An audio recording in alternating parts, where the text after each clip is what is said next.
Morning, everyone. It's my pleasure this morning to welcome Steve Michelini. Mr. Steve Michelini, who's no stranger to City Hall, has been working with the city for decades and brings a vast amount of knowledge and experience. If you have a question, usually he has the answer, at least for the last 30 years or so. We welcome him today. If you could please rise for the invocation and please remain standing for the pledge. Good morning, Council. Piercing the veil through prayer. There are few shadows between light and dark, angry seas, angry skies, good and evil, right and wrong, hunger, hate, and loss. Forgiveness knows no bounds with prayer. Prayer pierces the veil of selfishness and destroys the root of evil. The good Lord has given us the ability to choose. Let prayer guide us in making wise decisions and fulfilling our rightful destiny. We've been given all the gifts and the wisdom through prayer to make wise choices. Do not let the evil one trick us into making bad or selfish decisions or to turn away from the thoughtful prayer of the Lord. Pierce the veil. The past is the future. The present is today. Be the person that the Lord intended you to be. Give the gifts of your time, patience, knowledge, and understanding that you can and when you can. Remember that whatever you have, it was given to you through the Lord as a gift to you. Those gifts are not guaranteed, whether it's power, wealth, public position, or influence. Use those gifts wisely. They can be easily lost. The Lord remembers each and every one of you, the humble, the benevolent, the arrogant, the rich, the poor, the weak, the strong, and those of every condition and station of life. We are all gifted and blessed in the eyes of the Lord. Remember and give thanks to the Lord in your prayers, for those gifts are his blessings. We ask that the Lord bestow his loving and protective shield over you to empower the teachers, first responders, the armed forces, elected officials, and all those present who hear these messages. Let the Lord and prayer be the message and the answer. Let prayer pierce the veil of ignorance and misunderstanding, the shadows of darkness, hunger, hate, hurt, and loss. Cast out the evil and embrace the goodness through your prayers. Look for the peaceful blue skies, the bountiful green earth, and all of the peace and tranquility through your prayers and the good Lord's grace. You will find it there. In the holy name, through the grace of God, amen. Amen. I pledge allegiance to the flag of the United States of America and to the republic which stands, one nation, under God, indivisible, with liberty and justice for all. roll call, please. Kingfelder. Here. Booth. Maniscalco. Here. Citro. Here. Miranda. Here. Carlson. Here. Vieira. Here. Okay, first we move on to, may I have a motion for approval of the agenda? We have a motion by Councilman Maniscalco, I believe a second by Councilman Citro. All in favor? Aye. Any opposed? Okay, next we move on to ceremonial activities and/or presentations. If I can, Mr. Chair, I'm sorry. Yes, sir. Forgive me for interrupting because the council's rules haven't been changed as of yet, but is still council willing to take intending to take a time certain staff reports? Yes, At as 10 we o'clock? discussed. Yes, sir. Okay, thank you. Yep. And just to let the public know before we begin that we have I guess, if you will, a new procedural rule that at 10 a.m., more or less, 10:05, 10:10, we take staff reports at that time just to make sure that all of the staff people who are here don't have to wait longer than they necessarily have to. So that may conflict some with public comment, but public comment, if it is interrupted, then we'll continue then after the staff reports. So we'll go from there. So just FYI. Thank you, Mr. Shelby. Okay, we move onward to item number 1, the presentation by applicants.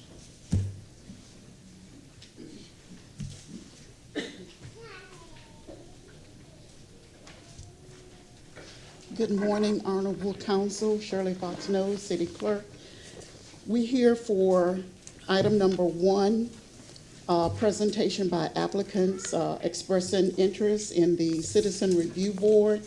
We have 3 applicants for 2 positions. They have all been asked to attend. The first one is Mr. Stephen Blair. You can come up.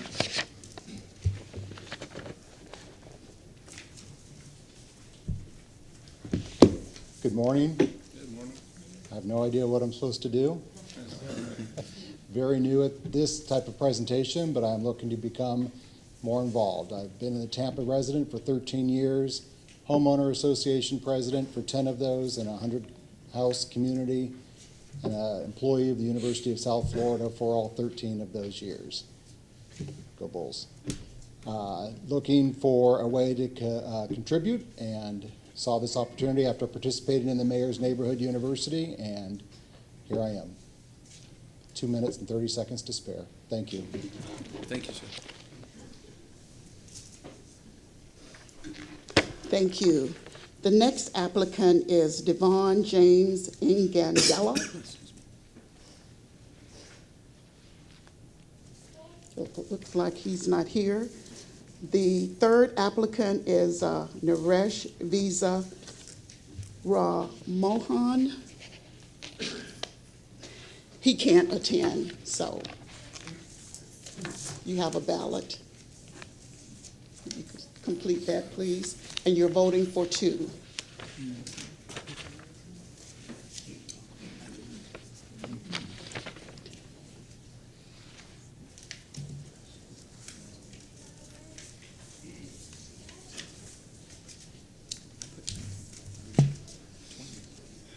While you're voting, if you would like, we can move on to the Planning Commission.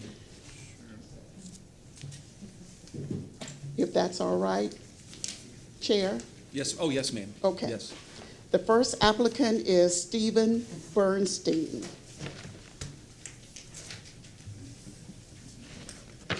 He's not here. The next applicant is Stephen D. Blair. This is for the Planning Commission. Mr. Chairman, just a point of order. Yes, sir. I see Mr. Blair is put in for both boards. I don't know how that impacts us in regard to voting on one and seeing if he carries over to the other, et cetera. Yes, sir. Good point, Councilman Dingfelder. Should we wait until, is this gentleman allowed to serve on two boards? No. Okay. Should we wait to see the results of the first ballot? We can, or you can hear from him then. Might as well. I mean, go ahead. You were short the first time, so that's So I fine. get my 2.5 minutes plus the 3 minutes now? Unfortunately, no. Innovative leadership, long-range vision, contributing to a place that is better for us to live, work, move, and learn.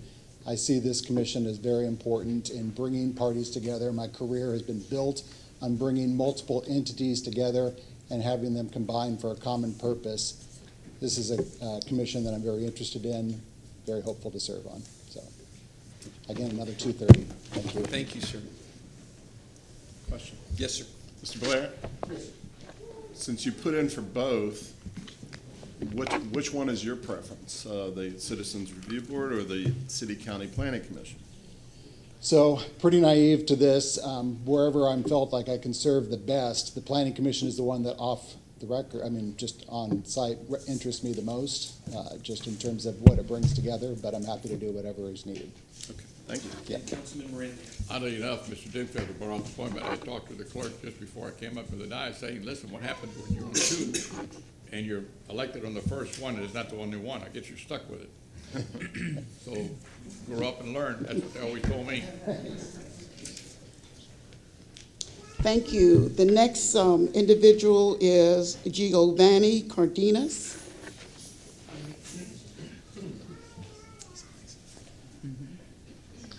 Good morning, Councilman. As I thought about how I would present to you today, I came across the mission statement for the Planning Commission. It reads as follows: the Planning Commission promotes, coordinates, collaborates with, and facilitates the involvement of all people in the long-range planning and vision of our community to improve economic development, quality of life, and provide value-added services. Their key words are inform, involve, invest, innovate, and impact. So I thought about where I fit in these. Inform. I spent time informing myself through MNU, which is the Mayor's Neighborhood University, FBI Citizens Academy, the Tampa Police Citizens Academy, the Hillsborough County Backstage Pass, the Chamber of Commerce, and other community forums. As a commercial real estate agent, I've helped clients to develop their businesses. As a residential agent, I've helped my clients make our community their home. Through these, I've learned the intricacies of our community, not just to inform myself, but to also inform my community so they can be aware of what's going on. My friends and clients reach out to me for information, and I provide this directly and through my business page. Involve. I believe it is our civic duty to be involved in our community. I love where we live, and I believe that my involvement will make it a better place. My involvement in non-profits through boards, committees, and as a volunteer, I believe has helped them be more inclusive. Invest. I've invested my time in getting to know our city and county through direct involvement, but my professional career has also done so. My professional life has been that of me helping someone purchase a home or purchase an asset. In this process, I spend time peeling back the onion to understand the financial ramifications, but also the physical ones to help my clients make the best choice. I hope to take this skill of investigation to aid the Planning Commission to make the best choices for the future. Innovate. I spend my free time always learning about new innovations. I recently attended a session for McGruber, which is a new innovative way to take plastic waste and to use it in our roads. I also have visited facilities for new forms of construction, such as Sundog Structures and Able Nook, to learn how they can be used in our community. Innovation isn't just a cool thing, but it also can be used to help less fortunate, and a combination of it will impact our community better. Impact. My parents came to this country with hopes of a better future, and they realized that. In my own way and through my involvement, I hope to impact our community by providing my unique perspective, unbiased opinion, and diligence to serve the Planning Commission. Thank you very much.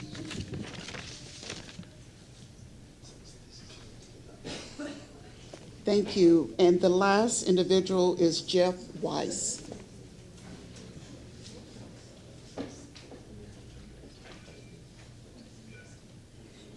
You speak right into.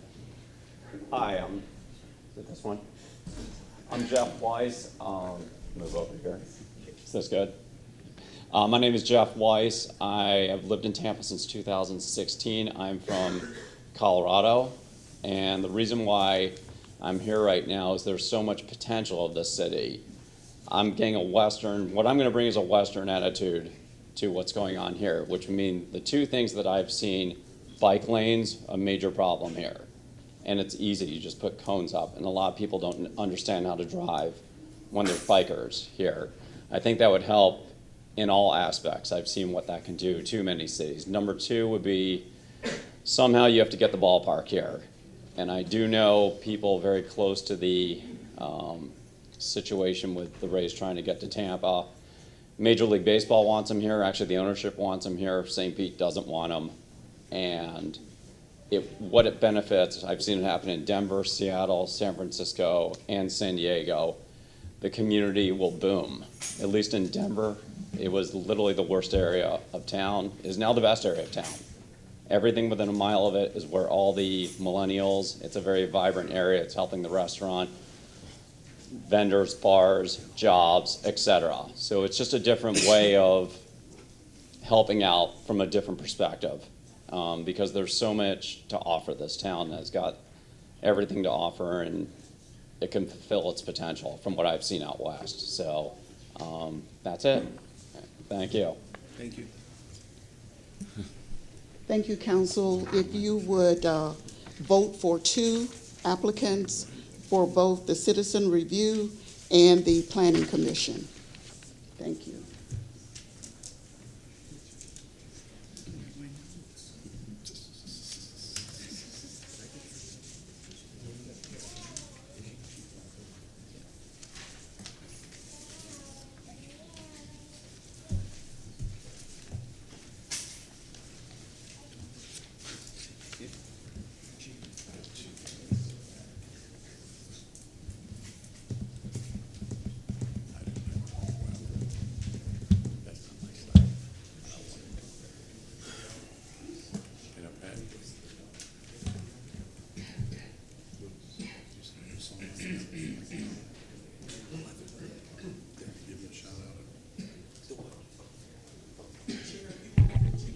Yes, ma'am.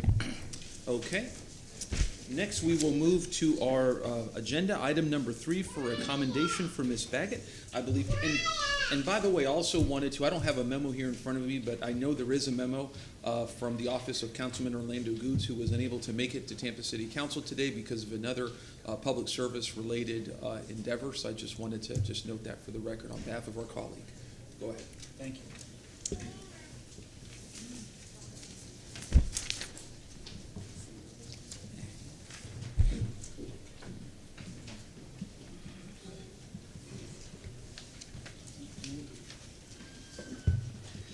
So today we are presenting a Tampa City Council commendation to Miss Ellie Baggett, a good friend of many of us here in this room and a good friend to the community. Tampa City Council honors Ellie Baggett, founder of the Ladies of the Heights Happy Hour, for her donation of over $4,000 worth of hygiene supplies to 19 schools across Hillsborough County, and for your unceasing commitment to empowering and supporting women across the Tampa area. It is with great respect that the Tampa City Council presents you with this commendation on this 19th day of September 2019. And Ellie was just elected president of her neighborhood association for Southeast Seminole Heights. So her community service and involvement continues at a greater level. I'm a past neighborhood president for my association, and you know, I've known you for a while now. We've become very good friends, and you work tirelessly for people in the community, and you're very well respected and very well loved for all the work that you do, because it really comes from the heart, and you have the heart of a public servant. So here you go. Congratulations. Thank you. And your mom's got pictures over here.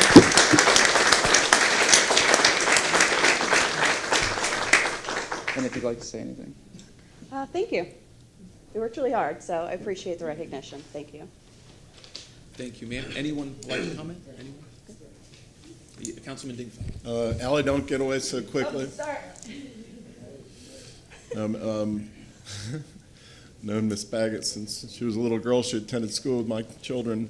No, seriously, Guido said it all. You're a great asset to our community, and we appreciate all your hard volunteer work. Thank you. Great. Thank you. And I want to, and anyone else? I just wanted to echo what Councilman Dingfelder and Councilman Maniscalco said. Thank you for your work. You know, I know as elected officials, we always look to leaders in the community to help be partners in improving the community, and you're certainly one of those people. So thank you for your work. Thank you. Thank you, ma'am. Okay. Okay, I guess we'll go onward to item number 4, Councilman Miranda.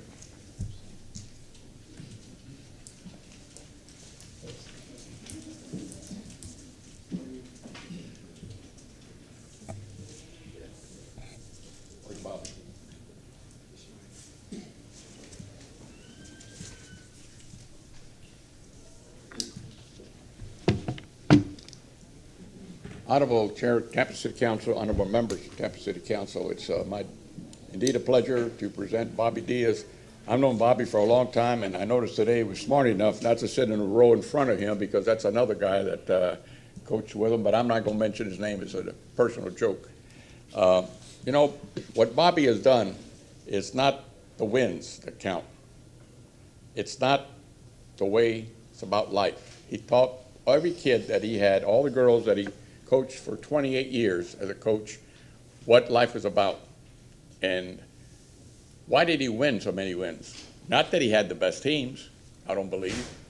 Not that he had the best players, but that the players, through his inspiration, became known as, when they fell, they got up and started all over again. They never took a loss as a loss. They took it as an experience in life.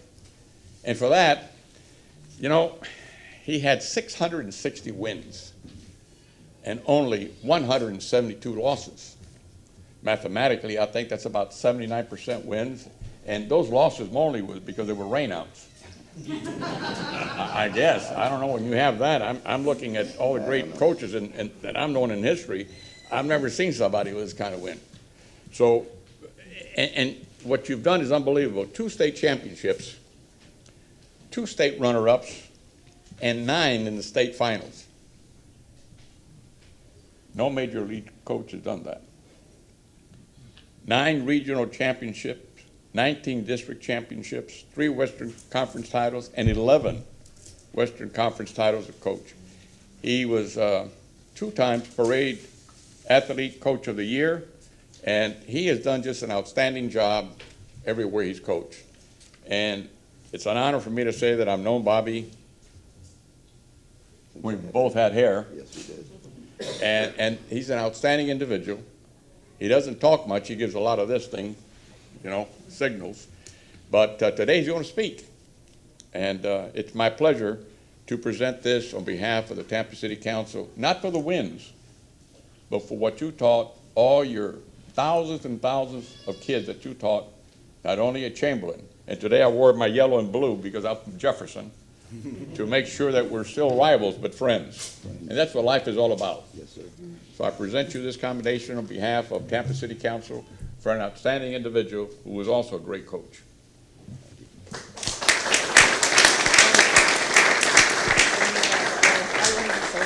Now I got pushed over by the big shots.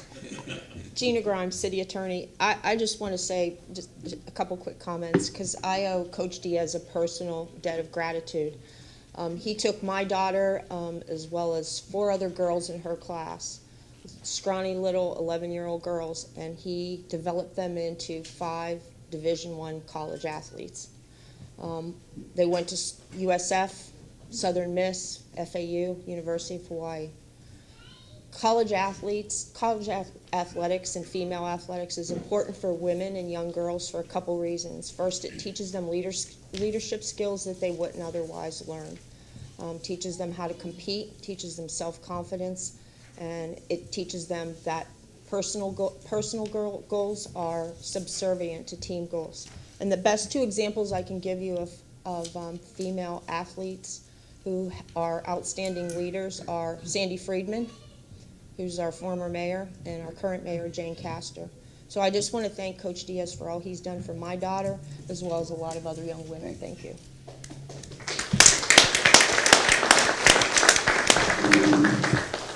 Well, I appreciate this, and believe me, it's deeply appreciated. It's easy to stand here and take credit, but when you work, I've retired, I'm 72 years old. I was blessed to do what I love to do for 28 years at Chamberlain and 50 years overall. I've had great players. I've had great assistant coaches. I've had, administrators that have supported us, school staff, parents, which is always a nightmare for most coaches. I've had tremendous parents, and my wife who's put up with this for all this time. So, again, thank you and thank everyone.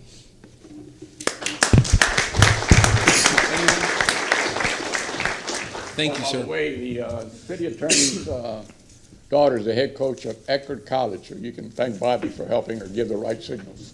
Yep. Thank you, sir. Looks like we have time. And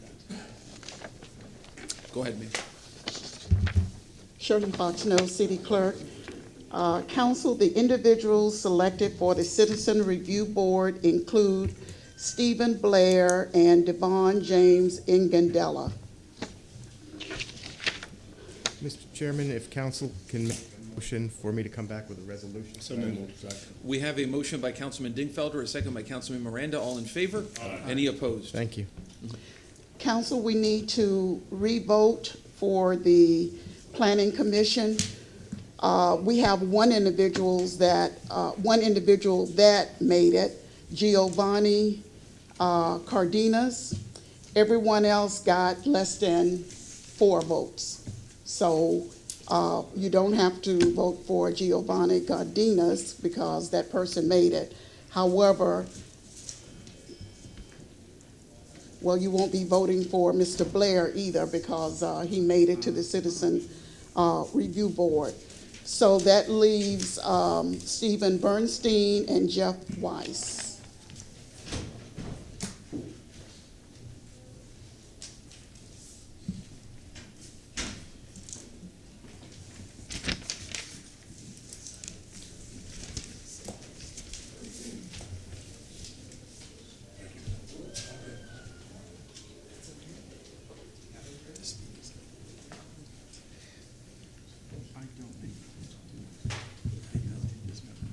But I do want to step out.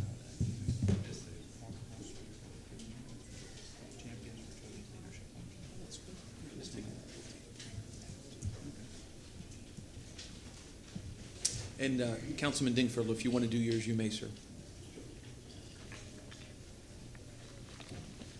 Thank you, Mr. Chairman. Chuck, and your folks, you want to come up? Mr. Chairman, I think it's item 6 on the agenda.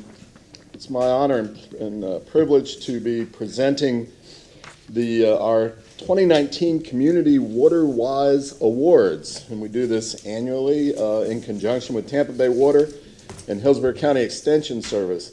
And before I go on too long, I'll introduce our very own Chuck Weber, who's the head of the Water Department, and he will tell us more. Thank you, Councilman Dingfelder. Good morning, Council. Chuck Weber, Water Department. For almost 20 years, the City of Tampa and our neighboring municipalities have recognized attractive and inspiring landscapes with the Community Water Wise Awards program. Year by year, the number of participants has grown. This year, our team of judges visited 15 yards in the Tampa Hillsborough area.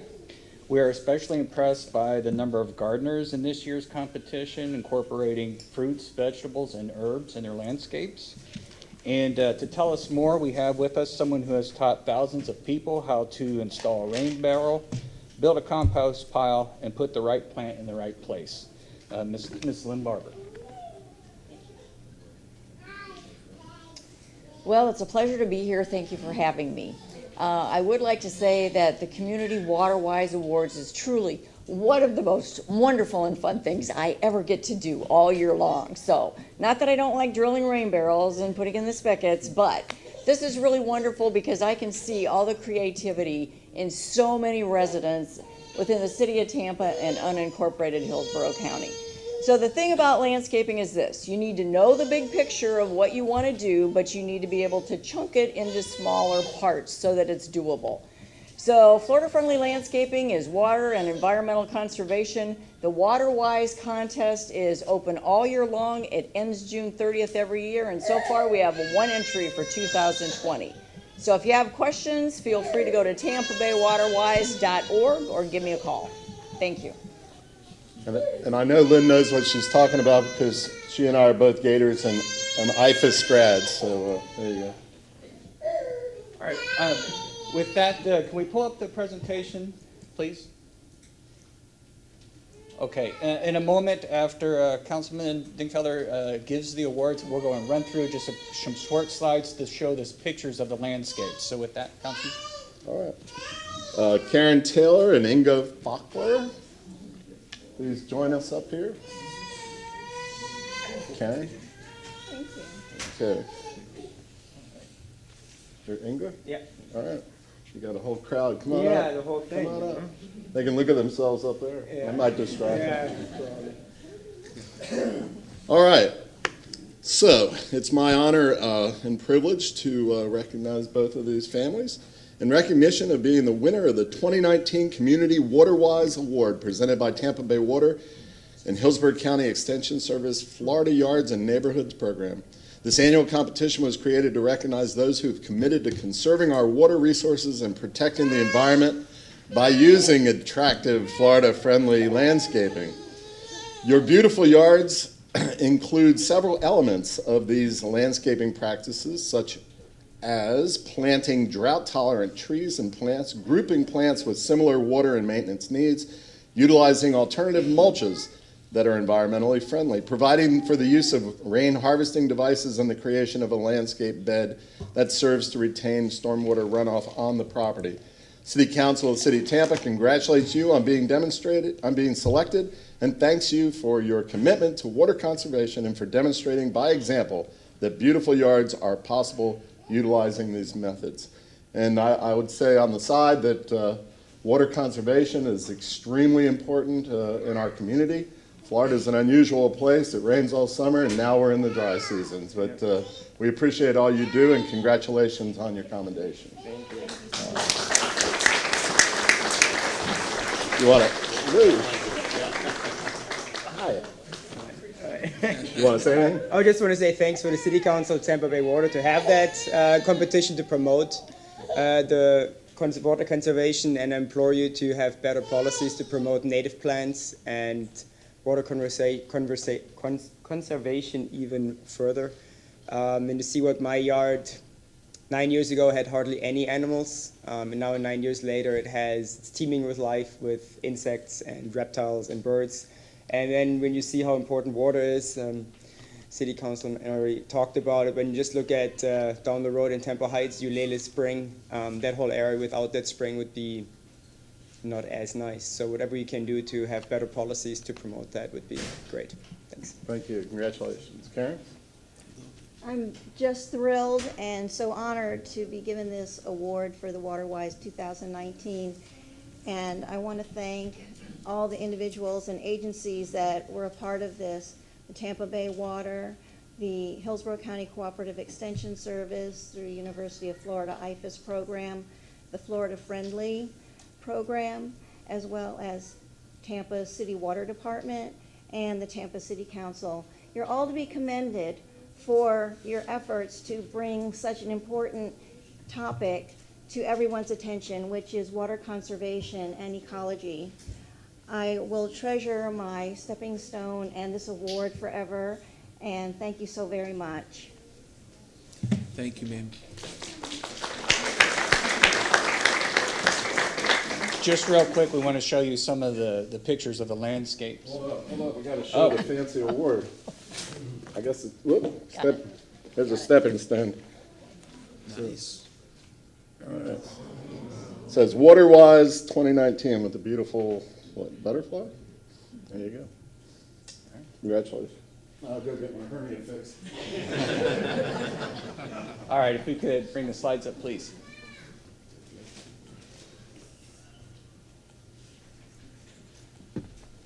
There's the same one. No, I didn't have to do it. Okay. Whose yard is this? Ingo's. Ingo's yard. Okay.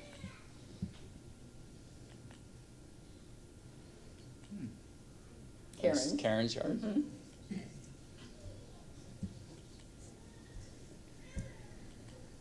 That's it.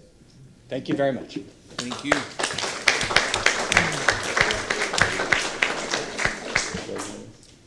You guys have anything? Oh, anything to say? Thank you, well done, and Council. congratulations. Thank you.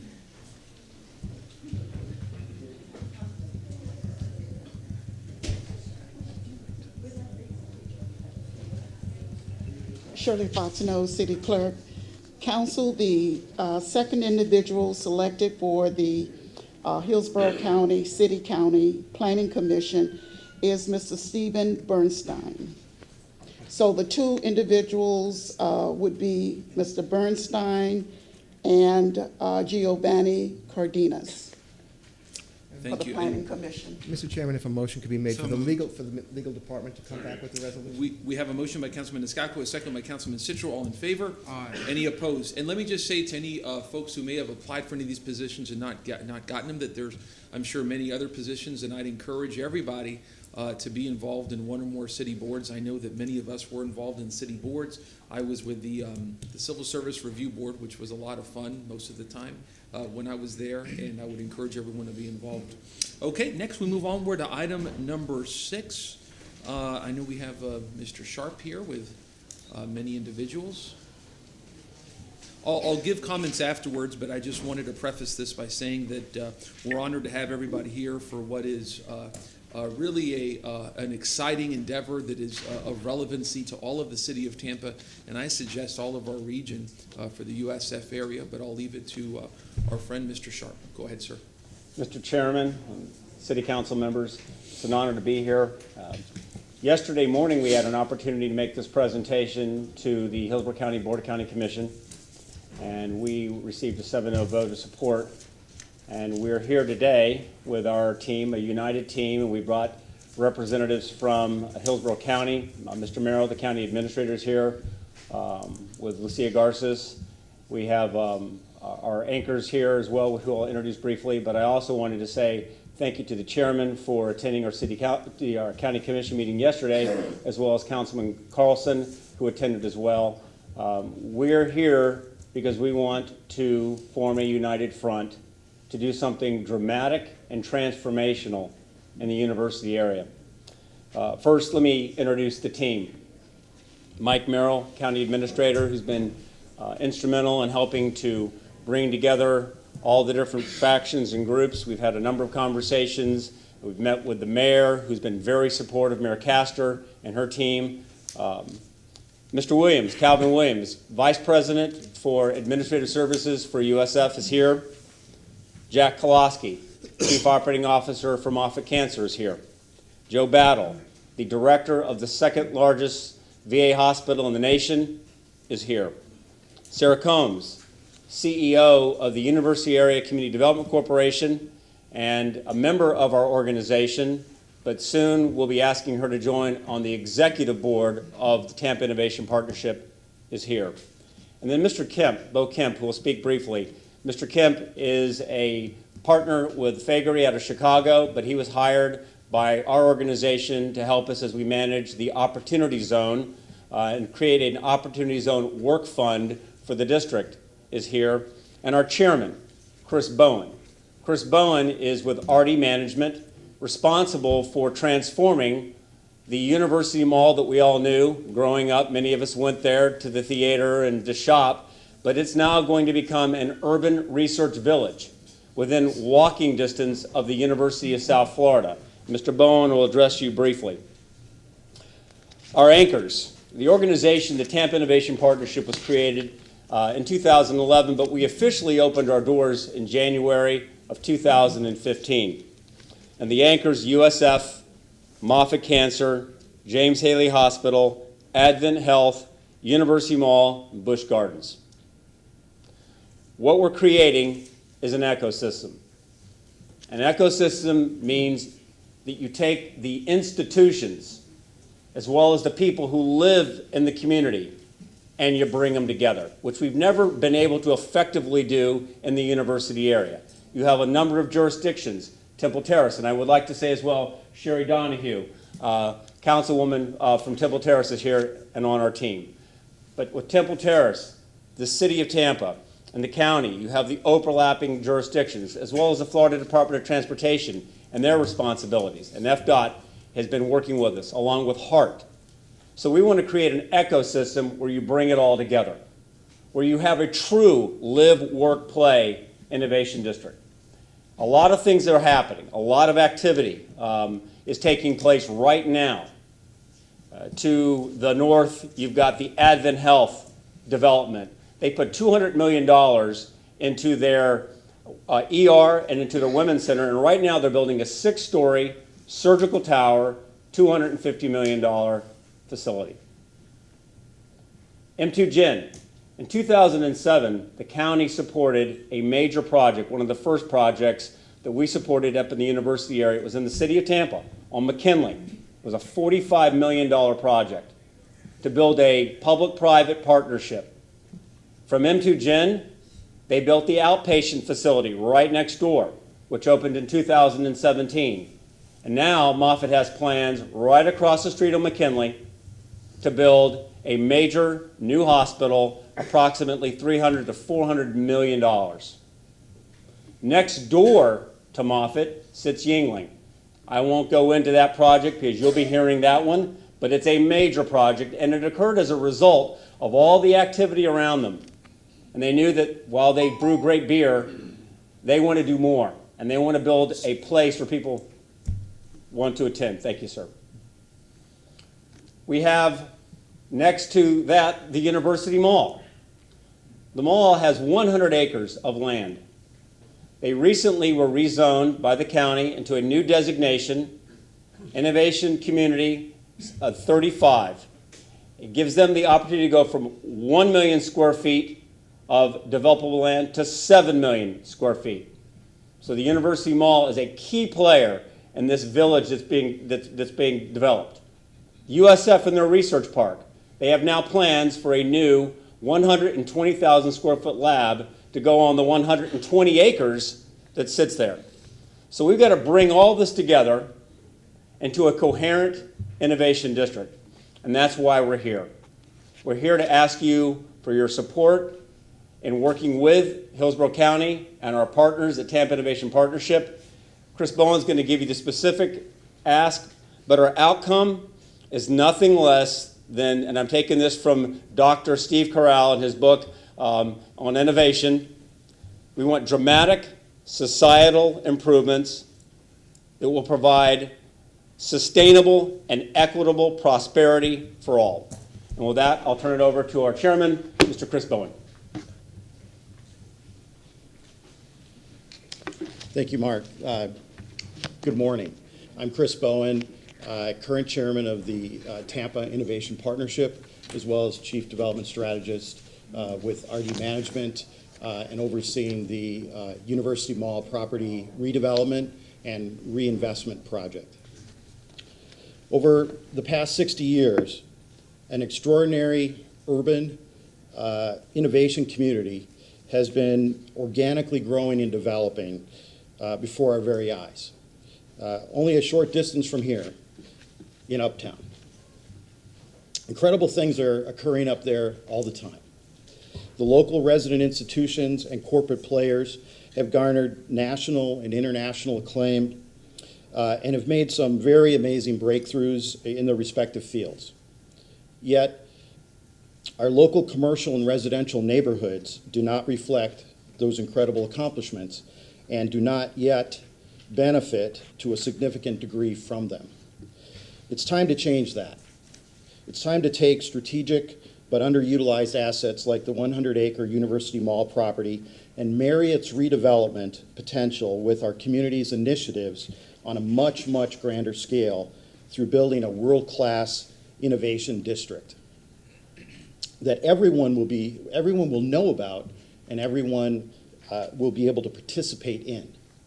It's time. It's time to leverage the nationally significant players in our district, which represent the heart of what is already one of the most significant medical and technology clusters in the state of Florida. RD Management's multi-billion-dollar, 7 million plus square foot innovation community development being proposed at the mall site and other investment pattern after that project in the Uptown District will start to build pathways down at the street and neighborhood level that flow within a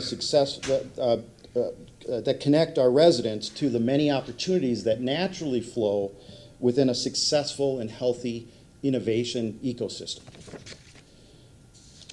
This work over the next few years will set the framework for a world-class innovation community, which will further inform and influence compatible, thoughtful, and beneficial development all along Fowler Avenue and throughout the related commercial and residential neighborhoods within our district, from Fletcher to Bush and 275 to I-75 and far, far beyond those boundaries.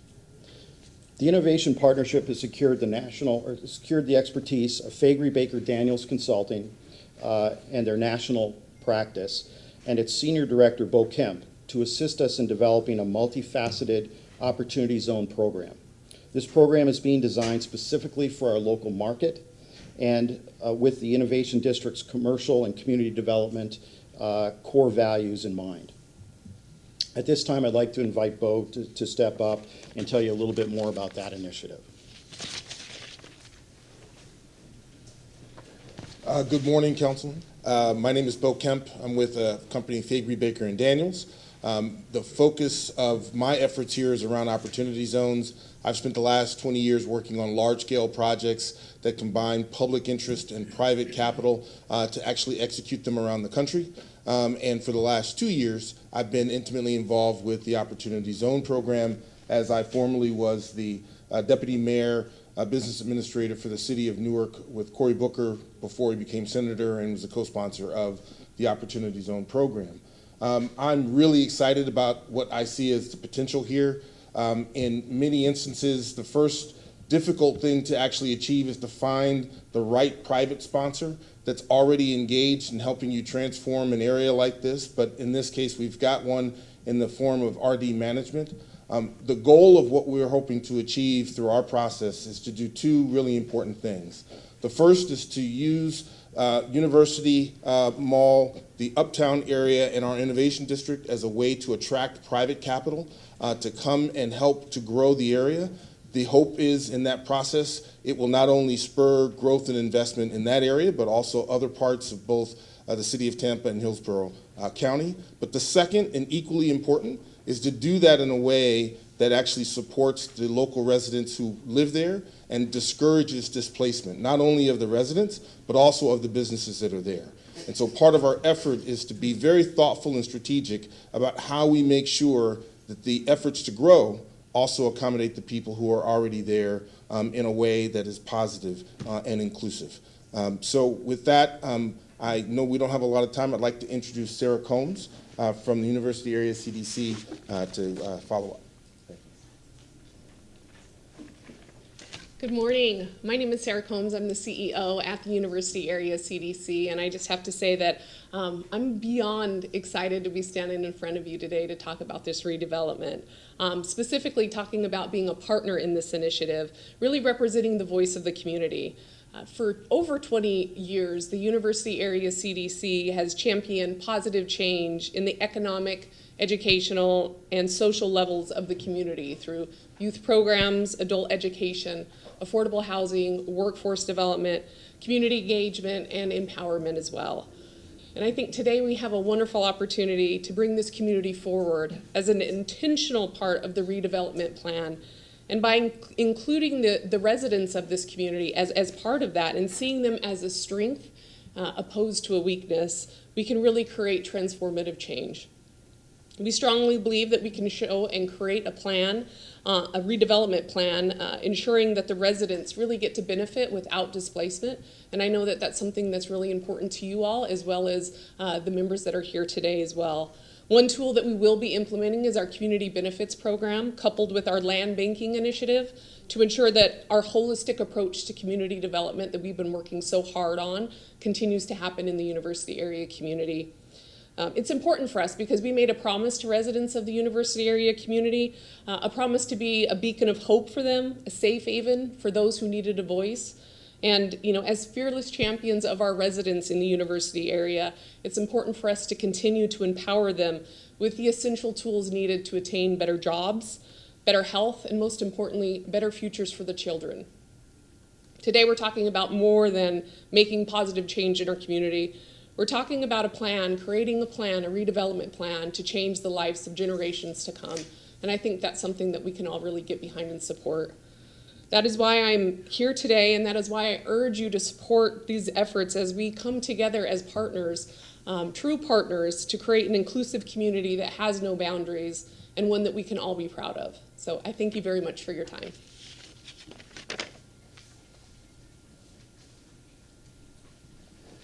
Thank you, Bo, and thank you, Sarah. So a quick overview of our game plan. Some objectives that we need to address for the next 6 to 12 months include standing up a working group committee of Tampa IP anchors, the county, City of Tampa, UACDC, HART, FDOT, and probably some others to craft a set of guiding principles. Quantifying some core measurable outcomes, making sure we have identified and engaged all the key stakeholders and reach memorandums of understanding built around the core values and guiding principles, establishing an entity for governance, establish a scope of work and timelines, and formulating a district development plan. Quick, again, overview on the proposed development plan components. Some of the aspects of the development plan include an agreement between the county and city on the comprehensive plan amendment process for the district, setting goals for economic outcomes, addressing zoning and land use issues, transfer of development rights, adopt an opportunity zone work plan, adopt a community engagement plan stressing social impact, target some key outcomes, urban landscape, including lighting and sidewalks and bike paths, parks, and connectivity. Big and innovation communities, connectivity, and getting proximity to all the good stuff and all the people that are involved. Defining the boundaries of the district's initiatives and crafting a phased approach for tax increment financing that will present to the BOCC and the City Council for adoption by November 2020. Regular reports to the BOCC and City Council throughout. Now I'd like to invite some of my colleagues from the Executive Board of the Tampa Innovation Partnership who will briefly explain how this matters to their institutions. Yesterday, as Mark mentioned, we had Dr. Stephen Carell, president of the University of South Florida. He is traveling today, so he won't be able to attend this meeting, but he has some representatives here with him. First, I'm going to have Mr. Jack Koloski, Chief Operating Officer of the Moffitt Cancer Center and Research Institute.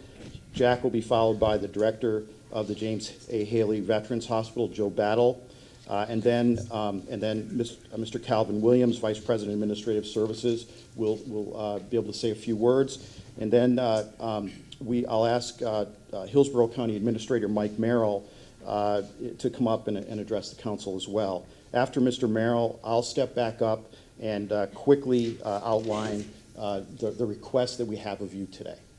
And if I may, we're approaching on our 10 a.m., so I would, everybody may speak, obviously, but just to expedite so that we can hug that 10 a.m. as closely as possible. Because I don't want to stop this, obviously. That wouldn't be fair. Go ahead.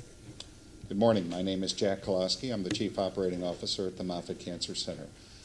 I just want to echo what my colleagues have already said, and I'll just be brief. On behalf of the 6,500 employees that work at Moffitt, and on behalf of our board, who are committed to investment in this community. As Mark described, we're building a new hospital, but there's also several other projects that Moffitt is underway, all for the prevention and cure of cancer. And we really believe that that is within our grasp. But we also want to speak on behalf of the 60,000 different patients that come to us into our area. These improvements, the things that we're talking about in this area, are vitally needed to help support them in their fight against cancer. So thank you all for your listening to this, and I think we'll go on from there.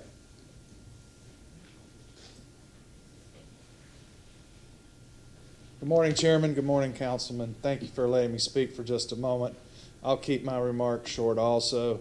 Bottom line up front, this is good for veterans and it's good for the community. At the VA there at Haley, we represent an economic impact of over $1 billion a year with salaries and other monies that we spend there. We have around 6,000 employees, and we take care of over 100,000 veterans and active duty service members a year. And we believe this innovation district is vital to our continued success and also for the community's success. So thank you very much. Joe Battles, he gave his name? Good morning. I'm Calvin Williams, Vice President of Administrative Services at the University of South Florida. I guess what I will do is give you a real quick slight picture. I'm an alum. I graduated from USF. When I was there, go Bulls, I will tell you that the mall was vibrant, and it was a place for students to go. Students didn't have to be concerned about the crime and those things that came with it. I came back to USF to give back, and I will tell you I could not find USF because of the things that had changed in that environment. So the key word here is redevelopment. I graduated as an engineer. I built all over the world, and one thing that I do subscribe to is that if you don't redevelop, it will continue to go down. I ask you to really take a hard look at this to make sure that we do that. The whole site picture here is is to live, work, and learn. I underscore learn because we have students, and play in that area. Thank you for your time.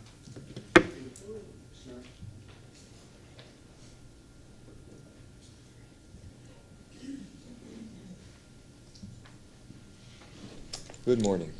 Thank you for having me here. This is an opportunity that's been long in coming. When I joined the county a number of years ago, Mark Sharp was county commissioner, and we were very optimistic about the area. It's taken a long time to get to this point, but I think this is an opportunity to transform a community. It's not a real estate transaction. This is to lift up the community. The Board of County Commissioners yesterday did vote unanimously to support the concept.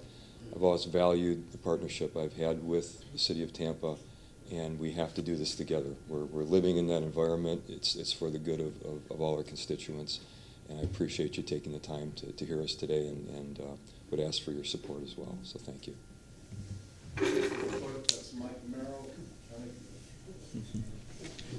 Thank you, Mr. Merrill. Quick wrap up on the request today. In order to execute the game plan described in this presentation and take full advantage of the Opportunity Zone program, we are asking you today for three things. One, conceptual support of the approach we've just described. Two, input on the core values for the Uptown Innovation District. And three, direction to staff to work with us to draft a memorandum of understanding for collaborating with the key stakeholders. So with that, we'd like to answer any questions you may have, and thank you again for giving us this time today. Thank you, sir. And I know Councilman Carlson, I'm sure other people want to speak. I just want to say, and Councilman Miranda, just very briefly on my end, I have the pleasure of representing this area, and this is something that I'm a big supporter of. I think that it's something where y'all shouldn't be coming to us asking for help. We should be coming to you and to all of the stakeholders asking you, what can we do for this area? Because this area has so much vast potential that it's gone to waste for so many years. But this is a very special time because we have leadership in the city of Tampa. We have leadership in Hillsborough County that is united in our sentiments of wanting to support this endeavor and go forward. I would ask my colleagues to support this request. It certainly means a lot to all of our city. Just a couple of things briefly, something I said yesterday at the County Commission, which is there was a lot of talk here, and I'm glad on the concept of displacement. And something I said yesterday, I'll repeat briefly today, which is, to me, there's a big difference between redevelopment and reinvestment. Redevelopment, at its worst, takes underserved communities and takes people who live in those underserved communities who have been victims all too often of neglect and drives them out for a new reality. Reinvestment takes that human capital right in there and invests in it to create a new and better community where that rising tide lifts all boats through innovation, through entrepreneurship, through justice, and through compassion. That's what this program is, and that's what I'm supporting. When we talk about some of the big things that we're talking about here in the city of Tampa, we've been talking about big ideas, connecting Orlando connecting Tampa and Orlando through mass transit, taking a look at BRT, taking a look at rail, talking about the Rays and wherever that may go. The USF area should be one of those big ideas that excites all of the city of Tampa, and especially where it's located. Where it's located, you're talking about areas where we can make robust investments in affordable housing, something that excites our mayor, something that excites our city council, something that excites our county commission. We're talking about an area where there's opportunities for rail, right next to potentially where there could be BRT and a connection to downtown Tampa, just in time for the USF Medical School here in downtown Tampa. The time is right, the time is here, we have the leadership, let's get this done. So I'm fully supportive of it. Thank you. Councilman Carlson, Miranda, and then anyone else, Dingfelder, etc. Thank Go you. ahead, sir. And as you said, I was there yesterday. I'm very supportive of this. Just you asked for input on core values and guiding principles, and I've spent a lot of time talking to Mark and also Bo, and I look forward to other conversations with you all. But just 4 quick points. Number one, poverty by far is the most important issue that we have in our community. Tampa ranks near the bottom. Luckily, we have Miami in the state that's worse than us in poverty, but we need to not be happy just being above Miami. We need to move the poverty number. And the way we do that is by creating jobs and promoting entrepreneurship, and not by taxpayer subsidized gentrification, as some other people have alluded to. The last administration here kicked out 1,200 poor families from the West Bank of Tampa, and a lot of them moved to the USF area. This created transportation problems, job problems, all kinds of issues. We can't solve the poverty problem by subsidizing gentrification to move people to other places. And so I'm not asking for a response. I know Mark and I have spent a lot of time talking about that, but you all have said that. Let's please focus. Poverty has to be one of the very top goals, ending poverty, reducing poverty. And with that is the racial harmony and equity issues that go with it. Number two, our community has spent a lot of time over the last few years focused on the number of jobs. We measure success in the number of jobs we get. And because of that, the EDC and other groups have focused on recruiting back office operations, and they relabel them every year so that they sound more important. But the most successful companies in this area are the companies that are being generated by ideas at USF and other places. There are 2 companies in the last few months that sold for several $100 million that didn't even come from the biotech labs at USF. They came from the business school and business analytics. One of them, I think, sold for $1.5 billion and created 200 millionaires in our area. So the amount of wealth that's generating from USF is incredible, and the possibility of accelerating that is really important, but we shouldn't measure the number of jobs, and we shouldn't subsidize low-paying jobs coming from other areas. I know you all aren't trying to do that, but we just need to think about this in a different way. Number 3, we can't measure success in real estate. Over the last 8 years in particular, everything that we show in terms of success is a list of real estate projects. Even in the pictures that you just showed, it's all real estate projects. And that's the visual representation of it. But what we need to think about is not the buildings, but the people that are in the buildings, the companies that are in there, the entrepreneurs that we help grow and accelerate that are in those. And I spent a long time talking to Bo about this, and he's worked in other communities. He knows this exactly, and I'm very excited to work on that. But please, as we come back, let's find a different set of measurements. That leads into my point number 4. Somehow we need to measure the ecosystem and the success of it. And I spent a lot of time with USF, and there's multidisciplinary research going on. There's all kinds of activity with the institutions that you all mentioned. We need to figure out better how to measure the connectivity and what's happening. I met with an entrepreneur recently, sold his business for several $100 million, and the idea to transform his business was that he hired an intern from the USF College of Business, and from that created hundreds of millions of dollars in wealth. And so there are these things that are happening. They're not real estate projects, but we're creating wealth and millionaires, and we're bringing people out of poverty in our community. And we need USF and these other institutions to get the credit for what they're doing, and we need to set the community standard differently to measure the things that are really important. Lastly, Mark knows I've been a volunteer in this process since he got involved. I was a volunteer facilitator of the first meeting. What was that, 4 or 5 years ago? And I'm very, very supportive of this. The USF is the major economic engine for our area.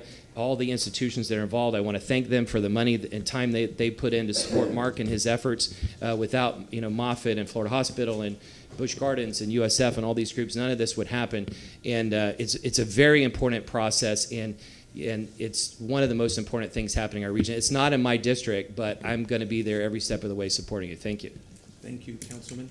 Councilman Miranda. Thank you, Mr. Chairman. I appreciate all the work that all of you have done for many years. I know you're surfing it today as a plan that you have in mind, and that's the first part. You certainly create hope for people that have looking, every time you look outside, they see something that's not there somewhere else. That's poverty. And you also have job opportunities, but you're a realist. You realize what you have to do and how you do it. And when I believe in giving individuals or groups of individuals a hand up, not a push down. However, that said, twice today I heard the word stadiums. I do not support stadiums. I don't care who they are, where they come from, because they don't pay any ad valorem tax, they don't pay anything, and they take it all. So anybody wants to debate me today, tomorrow, or in the future on stadiums, I'm ready. I'm the only one that ever voted against a stadium on this council. And you know what? I still got elected. So there's got to be a reason. I'm not the smartest person in the world, but I try hard. But congratulations to all of you to getting together. And that's the first team of forming a team. You can speak to each other and never get together, you're not going to go anywhere. But when you work together and speak together, then you have one common goal. Thank you for doing what you're doing. Thank you, Councilman. Councilman Dingfelder, then Councilman Citro. Thank you, Mr. Chairman, and to all of our esteemed guests today. Very impressive program, and Commissioner Sharp, you've done a great job on this, as well as so many other things in our community over the many years. I looked at your request today, and I totally support it. Obviously, we're in the very conceptual beginnings of this in regard to the relationship between, with the city and those needs, but then you gave a more detailed list earlier in terms of, zoning issues, TDRs, boundaries, revenues, and regular reports, those sort of things, which are a little more detailed and concrete and very critical. One thing I wanted to say was, and Mr. Bennett is back in the back of the room on behalf of the mayor, and listening intently, and I'm sure you guys have been working closely with the mayor and staff on this.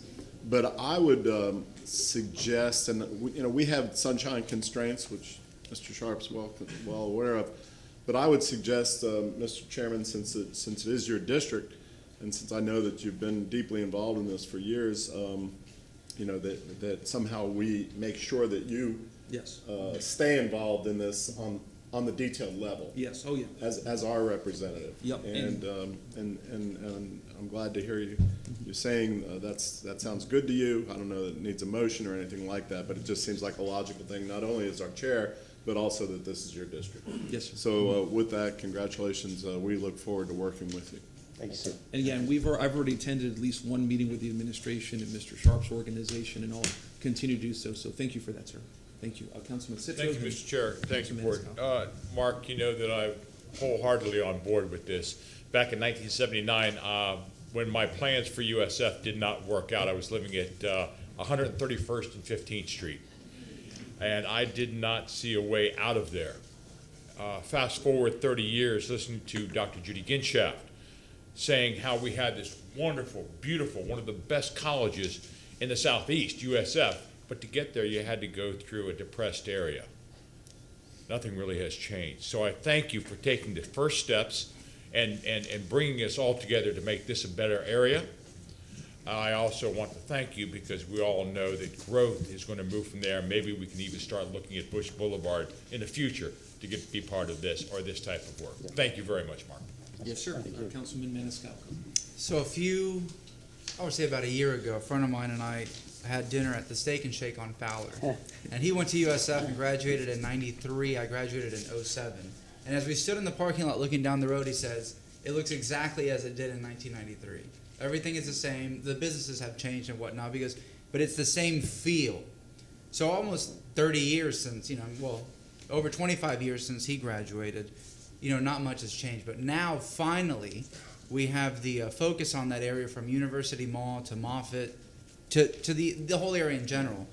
And we understand the importance and that significance of that area. Not just people that go to Busch Gardens that are hanging out in that area, but as Councilman Carlson said so eloquently, the importance of USF and what comes out of that university and that whole area as an innovation district, graduates that come there, millionaires that are being created, companies that are being started, that are sold. We're talking huge amounts of money.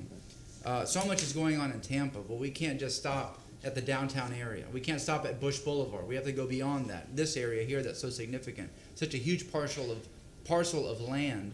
You mentioned 100 acres at where the mall is at, but there's so much potential. And for people that come to Tampa for different reasons, some come for Cigar City Brewery, some come for Ybor City, some come for Busch Gardens. A lot of people come for Moffett. Moffett has been such a huge part of this community and helping so many people. But it's in the heart of everything that you're talking about. So you have my support always, because going back to that conversation outside of Steak and Shake, it looks the same. Well, that time has come to an end where we're going to see positive change that area so much deserves. Thank you very much for your hard work. Thank you. And in closing, I'm going to ask for a motion. Is anyone interested in making a motion in this regard? How would a motion for this? And I usually take motions at the end, but since we have so many people here waiting for this, And then because, as Councilman Dingfelder did say, this is preliminary, and it's going to be coming back to council. You don't require public comment at this time. There's not. The public will have the opportunity. But a motion for a direction to staff to engage for a memorandum of understanding to be brought back to City Council at a future date.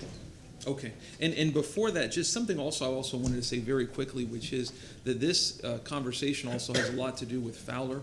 In terms of improving Fowler, making Fowler more of a livable community, more of a walkable community, a place that's truly safe for bicyclists and pedestrians, and where people there have the dignity and respect that they deserve. I'm glad that my colleague also brought up Bush Boulevard. I think that's certainly something that's very relevant to that, and making it a place where everybody, including all of the wonderful parishioners over at Crossover Church, because I see Pastor Tommy here as well, where they can have the lives that they deserve. So I agree 100%.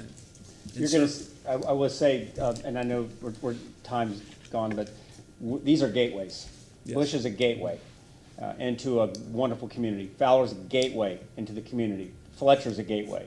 We have underbridge lighting that we're working on now for Bush and for Fowler. You're going to see a lot of changes, physical changes, but it is about the people, sir. And we get that, and we're going to make that commitment to you. We appreciate your feedback, and we look forward to partnering with you. Motion? All right, so I'd like to make a motion. Would it be in the form of a resolution? Would it be? No, actually, the motion would be, as I previously stated, to ask staff to engage in a memorandum of understanding to be brought back to City Council at a later date. Okay, let's look at dates then. Well, actually, I believe it'll have to be negotiated and have to be brought back. So it's just an open-ended motion. I'm sure it'll come back. So I'll make the motion as stated by Attorney Shelby. Second. Okay, we have motion by yes, sir. Before we vote and before they leave, I just wanted to give an extra shout out to Mike Merrill. I think Mike's might be retiring next year. There's a rumor, I guess, out there. But as a county administrator, I think Mr. Merrill has done a great job, in numerous capacities at the county, but especially as a county administrator, in helping build the relationship between the city and county, which is not an easy task, which over the years prior was a lot rockier, and I think due to your leadership and just your general attitude and cooperation, I think things have gotten much better, and that's so important. People don't know where the city and the county start and end. They just want to look at good government and governments working together, and you've done a great job with that. Thank you. Well said, sir. We have a motion by Councilman Escalco, a second by Councilman Citro. All in favor? Aye. Any opposed? Thank you. Should we?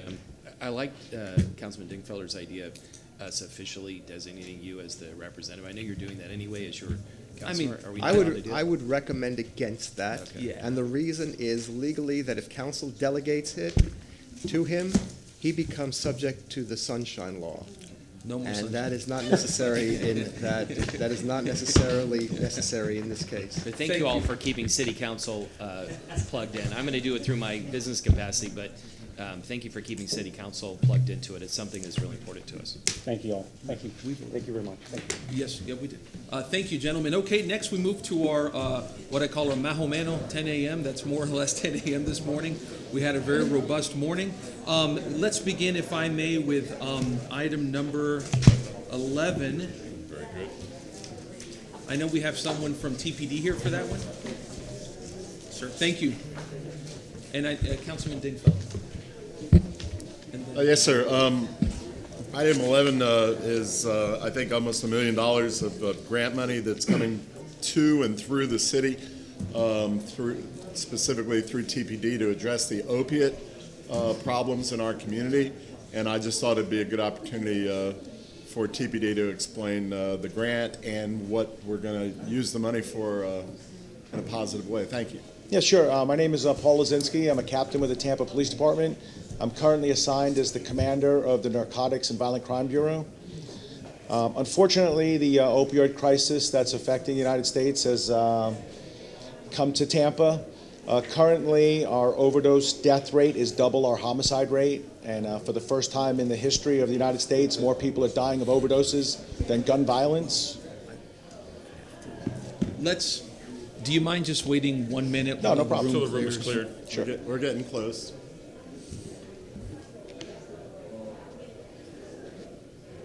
Thank you, Mr. Chair. Yes, sir. And for everybody waiting here for public comment, we're taking the items dealing with staff, and then we'll proceed. And you know what? Go ahead.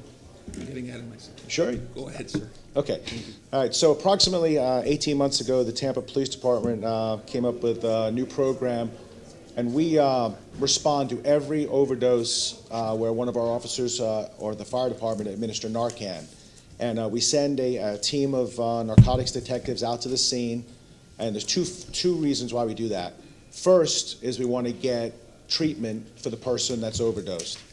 And second of all, we want to get actionable intelligence so we can go after the dealers. And so far, we've been extremely successful with identifying dealers that are distributing heroin and fentanyl to the community and causing these unfortunate fatalities and overdoses.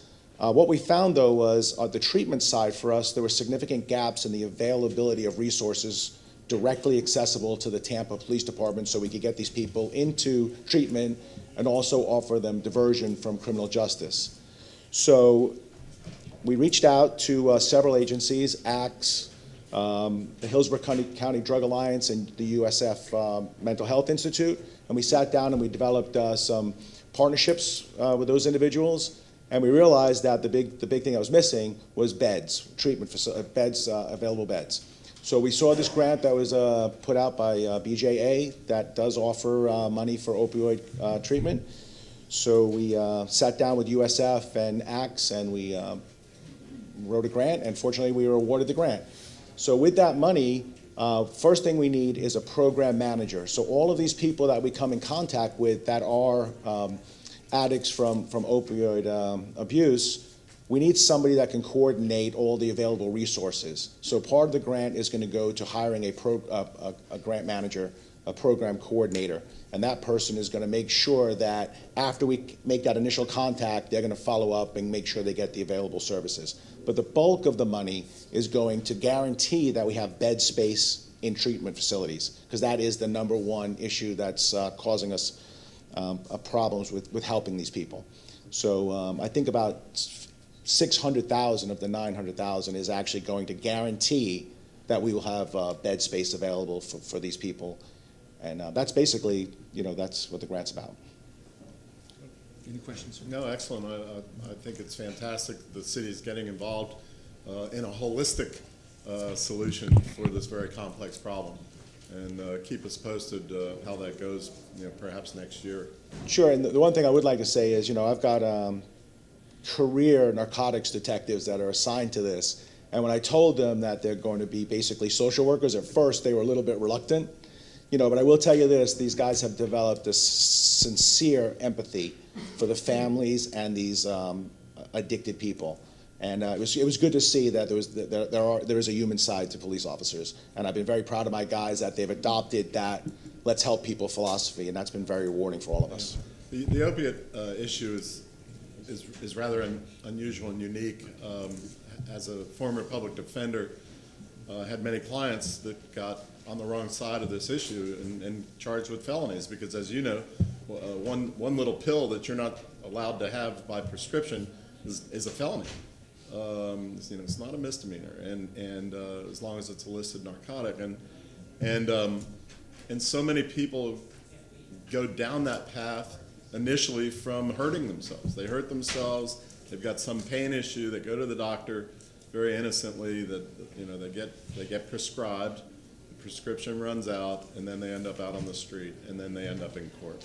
And I'm really proud that you and your officers are addressing it. Yes, sir. I'm painfully aware of that. My brother has become an addict because of that very situation with back surgery that he had. So I'm personally affected by this crisis. Affects every aspect, every part of our community. Thank you, sir. Yes, sir. Thank you. Anyone else? Yes, please, Yes, if I could. Thank you very much for being here today. I know how hard your special liaisons working with YCDC. We had a liaison officer who worked with homeless, and that person actually gave money out of their own pocket to make sure that these people had food, had shelter, could get bus rides back to their families. I just have a few questions, and hopefully you can answer them for me. This is going to be a great program, but sometimes programs get turned into revolving doors. How many times is diversion going to be given to an individual? Okay, so we are working out a diversion program with the state attorney's office. It's in its infancy. I just spoke with them yesterday for the first time, but we're trying to get where nonviolent offenders for minor crimes are diverted from the criminal justice system. So I don't have a number, but. And again, I know this is brand new. I'm just trying to maybe put some input in. What are the parameters going to be on this diversion program? There's a program that's adopted out of Seattle, and I can, if you'd like, I could send you that. Please, if you would. And it's worked very successful. It's actually part of the evidence-based lead program that's used in a lot of other cities across the country. But we do have I don't have it with me right now, but I can send it to you. As a friend of Bill W., I understand that anonymity is crucial, but is there going to be any transparency in this program? Will the public be aware and informed of the clients for this diversion program? Are they going to be aware of the individuals? Or how the program is being run, what are going to be the goals, how the success is being measured? Yes, so part of the grant, we brought on USF as a research partner, and they're going to be doing an in-depth analysis of what we're doing. The big thing in law enforcement these days is let's make sure what we're doing works. So we like to bring in research partners to make sure that we're evidence-based and that we're doing something. And, a lot of times we do things and it works, it doesn't work, we're not sure what actually works, so we always bring in a research partner now to make sure they're keeping us on track and that what we do is effective. Thank you. Transparency is such an overused word, Mr. Chair, one more second, overused word, but it will be transparent to the public on how this program is progressing as it goes along. Oh, absolutely. This is a public health crisis and a public safety crisis, so I think the public is well aware, well deserves to know what's going on, and we will definitely be transparent with that. I thank you very, very much. Thank you. Anyone else? Okay, thank you, and just wanted to echo especially what Councilman Dingfelder said, which is that this is something that can happen to anybody. I always believe that we are all, no matter who we are, 15 degrees to the right or to the left of virtually being homeless. I really believe that. And part of it is you get into an accident, you start taking some medication, and then you have an adverse effect on it due to pre-existing emotional, physical issues. It's not about morality. It's just about the effect that it has on you and then the bad choices you make as a result. So, well, like I said, we're all just a little away from that. So, but thank you for your compassion and your work. I mean that. Thank you, sir. And for your time. Appreciate it. Thank you. Okay. Next, we move onward to item number 82, I believe is next. Mr. Weber. And just for the record with council, I want to make sure we have 82, 84, 86, and 90. I believe those are the only items that would require, and then that substitute. Yes, sir. Yes, sir. Go ahead, sir. Chuck Weber, Water Department Director. So I was asked to give an annual report on water quality. I'm pleased to say that we exceed all federal drinking water requirements, and beyond that, we are a member of the AWWA Partnership for Safe Drinking Water, which with that membership, we make a commitment to continually improve our water quality. So good is not good enough. We're continuously improving. Every year we produce an annual water quality report that goes out in June, and I would recommend that we move this report to June so I can share the results of that report in a timely manner. The only other thing I'd like to report about water quality is we generally receive less than one quality complaint a day, which is pretty good for a water system of our size. And over half of those turn out to be an internal plumbing problem that we help the customers resolve. So from a water quality standpoint, we're in good shape. Total organic carbon in the Hillsborough River remains our most challenging treatment issue, but we are very successful at removing it with our treatment plant. And with that, I'll take any questions you have. Any questions? Yes, sir. Partially related, I've heard from our friends across the bay that the Tampa pipes that connect with the Tampa water source have broken twice in the last few weeks. Is that now fixed, and what's the status of that? The pipe was broken during a construction phase that happened, I believe, in June, and it required special fittings. Those fittings were procured and installed a couple weeks ago. As we started the flushing and the pressure testing process, one of those fittings failed. We're waiting for a replacement. We're expecting to have that complete in the next couple weeks. Okay, thank you. Thank you, sir. And Councilman Miranda, I just saw you made this motion, sir. This is on item number 82. Yes. I was texting my assistant to see if you had any questions. Bay 82, sir. Take your time. Yeah, I'm sorry, I was somewhere that I had to go to. I can't explain where. But I didn't hear the conversation. I know it's about the water treatment and so forth and so on in the city. And I think I don't know of any better water. In fact, we get confused with other agencies because we interact with so many of them. And I've heard the name today, Tampa Bay Water, Tampa Bay this, Tampa Bay this. Tampa Bay is being used so often. Tampa Bay is a body of water. not a city, not an entity, it's a body of water. And that's why I always say I represent the city of Tampa, not Tampa Bay. Tampa Bay is a big geographical area. But it gets confusing, and I understand a lot of things about water, not as much as you do, and I don't want to know as much as you do, because then I got to answer the tough questions. But thank you for what you do with the water department. I don't know of any instance that we had in the past that's created any hardship other than natural things, and that's where I'm at on water. Thank you, sir. Councilman Dingfelder. Mr. Chair, and Chuck, remind me what you just said in terms of continuing this item to. Our annual water report comes out in June, and so it would probably be best if we did this report when the written report comes out and gets mailed to our customers. Probably be a little more timely. Okay. So, yeah, because right now it looks like from some prior council motion, this is just kicking in every October, which, like you say, doesn't make any sense. So I don't know if you have a motion on the floor already. Okay. So I'll just move that that Mr. Weber come back, let's say, enter about the beginning of July, let's say the first council meeting in July, under regular staff reports annually, to give us an update on water quality. Do we have a second? Second. Motion by Councilman Dingfelder, second by Councilman Escaco. All in favor? Aye. Any opposed? And that would negate whatever old motion is tagged on here. That would implicitly negate that old motion of October. Council's okay with that. Thank you, sir. All right, thank you. Now Dingfelder can't take a break during this item next. Okay, next we move to item number 84, I believe it is. Anyone here for 84? It says here. Well, let's move then to 86. Ms. Duncan.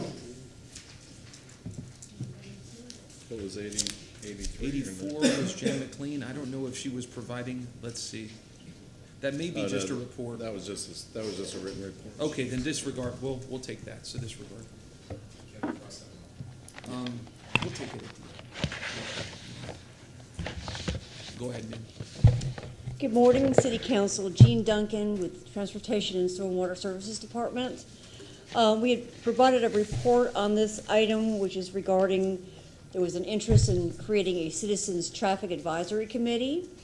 I did speak to Mr. Tim Keyports, who was the actual citizen who had generated this idea, and talked to him. He came to one of our transportation advisory team stakeholder meetings that the mayor is having and participated in one of those meetings. And I talked to him a couple weeks ago, maybe a week and a half ago, and let him know that I was submitting this report to council, which is basically saying that we'd like to take his idea and roll that into the recommendations that come out, which will be coming out very soon, from the mayor's transportation advisory team, which is speaking to how we want to go forward with public engagement with our citizens on transportation projects and do it more holistically. So Mr. Keyports was agreeable to that, and was not planning to come here to City Council today with that explanation. And with that, I believe we can close this item and work towards that comprehensive approach when those recommendations come out from the mayor's advisory team. And if that's acceptable to council, that would be my suggestion. Mm-hmm. Any questions? And I have a quick one, if I may, and maybe I was talking to Mr. Shelby for a second. I may have missed this. No, you're fine. It was a good question, Mr. Shelby. When it comes to this board, are council members going to get appointments to it, or? I don't believe it's that type of a committee, but we certainly, transparency, in which I heard that word was overused, so I'm sorry, but engagement and information ahead of time and input ahead of time is definitely the goal. So even though it wouldn't be maybe with an appointment, there's certainly be protocols that will be providing you more upfront information, opportunity to weigh in, and making sure your constituents have that same opportunity. Yeah, and I would suggest that to make sure that there are efforts to secure through council members, especially the four district individuals, members from all parts of the city. I think that's important. Something that I also suggested for this idea when it was originally before us is to make sure that we also have somebody from the disability community there. I know a gentleman, Councilman Carlson brought up a nice gentleman, Mr. Arizona. There's just a bunch of names come to mind. Our good friend Karen Clay, who has a son with special needs. There's a lot of people there who can bring a great perspective of how important having access to transportation is to the community of people with disabilities and special needs. So I would just, in my own individual capacity, just encourage you in that regard. That's an excellent suggestion, and we will certainly go forward in that direction. Thank you, ma'am. Councilman Carlson. Just to follow on your question, then who's appointing the committee then? There is no official committee with appointments. There will be some information about how the city will take our public engagement up to a next level of engagement when these recommendations come out. So it's not that there will be a committee with the It's people just an appointed on it. engagement process, not a Yes, committee. yes. Okay. Well, But I think Tim's suggestion was to have a committee, right? yeah. And I mean, I guess we can continue to support that individually, and I guess and see where the recommendations come out. I would like to see a committee, so I still stand by that idea. Me personally, I know when Councilman Maniscalco was wise enough to bring this up first, just a formal body that we can go to whenever it comes to transportation issues. How about if we, since the offer transportation issue is in the courts in, what is it, February? How about if we continue this to March and then revisit it, and because that will drastically change how we look at all of this. Yeah. And then we can, I would suggest at that point that we put together a committee, but we might build it differently depending on whether we're constrained or not. Yeah, and Councilman Maniscalco, I guess if you want to bring that back up in March, just let's calendar do that. it. Okay. Let's do that and wait, as Councilman Carlson said, until February, just to be sure and see what happens, and then come back in March. So. Okay, we can certainly do that. Okay. Should we make a motion then, or? Do you want to make a motion to come back plenty in of time from now to March? As long as it comes back in some form or fashion, if that's council's pleasure, the best way to ensure that is to have it on the agenda, a future agenda. If not, as long as you have your own tickler file, you can make your motion at a later date. Okay, I mean, we don't have the calendar as far out as March, I don't think, but either way, I think you do. we'll keep March in mind, and then, You do have a March calendar. And let's, we usually take motions at the end. Councilman Dingfelder just did one, and I did that because we did the motion on USF, but let's do that at the end if we may. okay, well, I have March here, so at the end, we'll pick a date. Yeah, but we'll come to that. Thank you, ma'am. Okay, thank you so very much. much. Thank you. Next, we move to item number 90, I believe is next. Can I interrupt for one moment? I'm Yes, sorry. ma'am. On item number 84, Jen McLean of our staff had submitted an extensive report. Yes. And it was our understanding that you didn't need for her to appear. I just want to confirm that. That's my understanding as well. I think I Okay. erroneously said that one, so All right. disregard. Thank you. Thank you, ma'am. Next, we move to item number 90, I believe. Mr. Wilquat, or I guess Mr. Bennett. Good morning, Chairman. Good morning, Council. John Bennett, Chief of Staff. I know a report has been filed from Office of Brad Baird and Mark Woolfolk. I know Councilman Dingfelder's been spoken to. I think most of you have seen the report. We're hoping we know this is a work in progress, so I just wanted to make sure that the report suffices. Any questions? Yes, sir. Yeah, as the chair of Public Works Committee, Mr. Bennett and his team were kind enough to brief me on this. It's a big issue, and I know council, I'm going to make a motion later in the meeting to get a fuller report in terms of the administration's plans on taking over the waste energy facility. It involves hiring potentially 40 existing employees out there from another company, and then maybe another 10 more, and I'm sure a lot of other complexities for financing, et cetera. But kind of agreed with staff that don't want to put them on the spot today because it is complex, and they're just working out those details. So later on in the meeting, I will make a motion for a staff report, probably later in the year, as those plans get cemented. So, but anyway, in the abstract, and as I said in the newspaper article today, I'm very excited about it. I think if we can save millions of dollars and keep that money in-house and reinvest it in our own facility, I think it's a great plan. Thank you. Thank you, sir. Councilman Carlson. Yeah, maybe I missed something, but the first I knew about this was when I read it in the paper and read the documents here. So I think a fuller briefing would be great, and also a chance for the public to weigh in. It may be a good idea, and I trust Mr. Bennett that he's looked at this carefully, but I just think it's always good on something that big to make sure the public has a chance to weigh in. Thank you, sir. Anyone else? Thank you, Mr. Bennett. Thank you, sir. Okay, and then our last item, I believe, we were requested to take this new business on a memorandum from Senior City Attorney Jose Marti, Legal Department, for a walk-on resolution approving and adopting this amendment.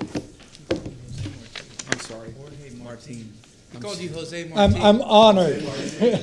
I'm more than honored, Chairman. That was a big slip. Father of Cuban independence? Yeah. Nosotros somos cubanos. That was a big slip, so there you go. Absolutely. Yeah. Go ahead. Good morning, Chairman, members of council. Jorge Martin, City Attorney's Office, and I'm here for a bit of housekeeping, not leading nations. You may recall on September the 12th was the second public hearing in connection with a substantial amendment to our consolidated and annual plans. Key component of that was to allow certain funds to be used for the acquisition of real property to be devoted to affordable housing. The second public hearing was concluded. A motion was not taken up to adopt that second amendment. I'm here to submit a resolution adopting the second amendment. It is to be effective retroactively to September the 12th. And if you have any questions, Vanessa McCleary from the department is with me, and I'll take any questions you may have. Thank you, sir. Any questions? Yes, sir. This is not on the agenda. This is off agenda? Yes. Correct? It came into this agenda through the addendum, but it's a walk-on. Okay, but it's not numbered. Correct. No. All right, and Mr. Chairman, if you wish, just for expediency, I'll move the resolution. Second. Thank you, sir. We have a motion by Councilman Dingfelder, a second by Councilman Miranda. All in favor? Aye. Any opposed? Thank you. Thank you, and thank you for the honor. Yes, sir. That's funny. Any other staff reports that I'm missing? Just making sure. Thank you. Thank you. Okay, next we move to public comment. Anyone who is here for public comment, just so we get a good idea, could you please raise your hand? Okay, good. Okay, we have a robust public comment time today. So if anybody who is going to come, please, if you're able to do so, line up against the wall so that we can know who to call next. And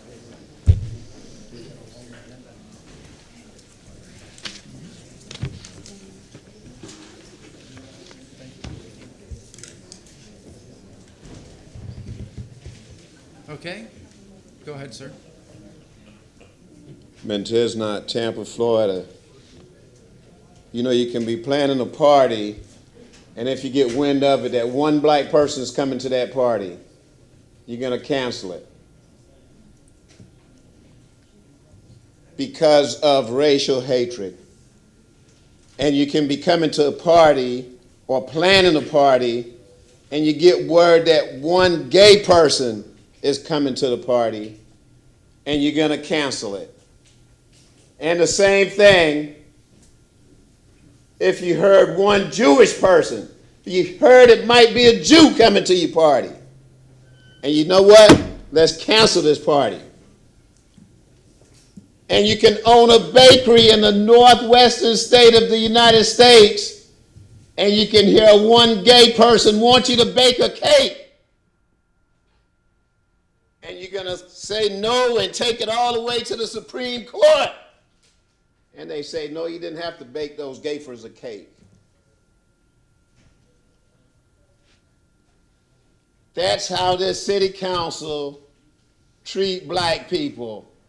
That's how this city council, that's supposed to be so liberal and so progressive and so advanced, that's how they treat poor and working class people. They put us like animals, like dogs, like the old throwback racial, racist, hatred, hate mongers, like Bull Connor that put dogs on us. They put us to the back of the bus. That's what they're doing right here, right now. When the people come in here, you got an agenda that say at 10 o'clock is really, as a matter of fact, your agenda don't say anything. And you realize your own mistake and you try to cover for it. The agenda say, when is public comments? But y'all don't like public comments. Y'all don't like poor and working class people. Y'all don't like black people. You got a hatred for black people.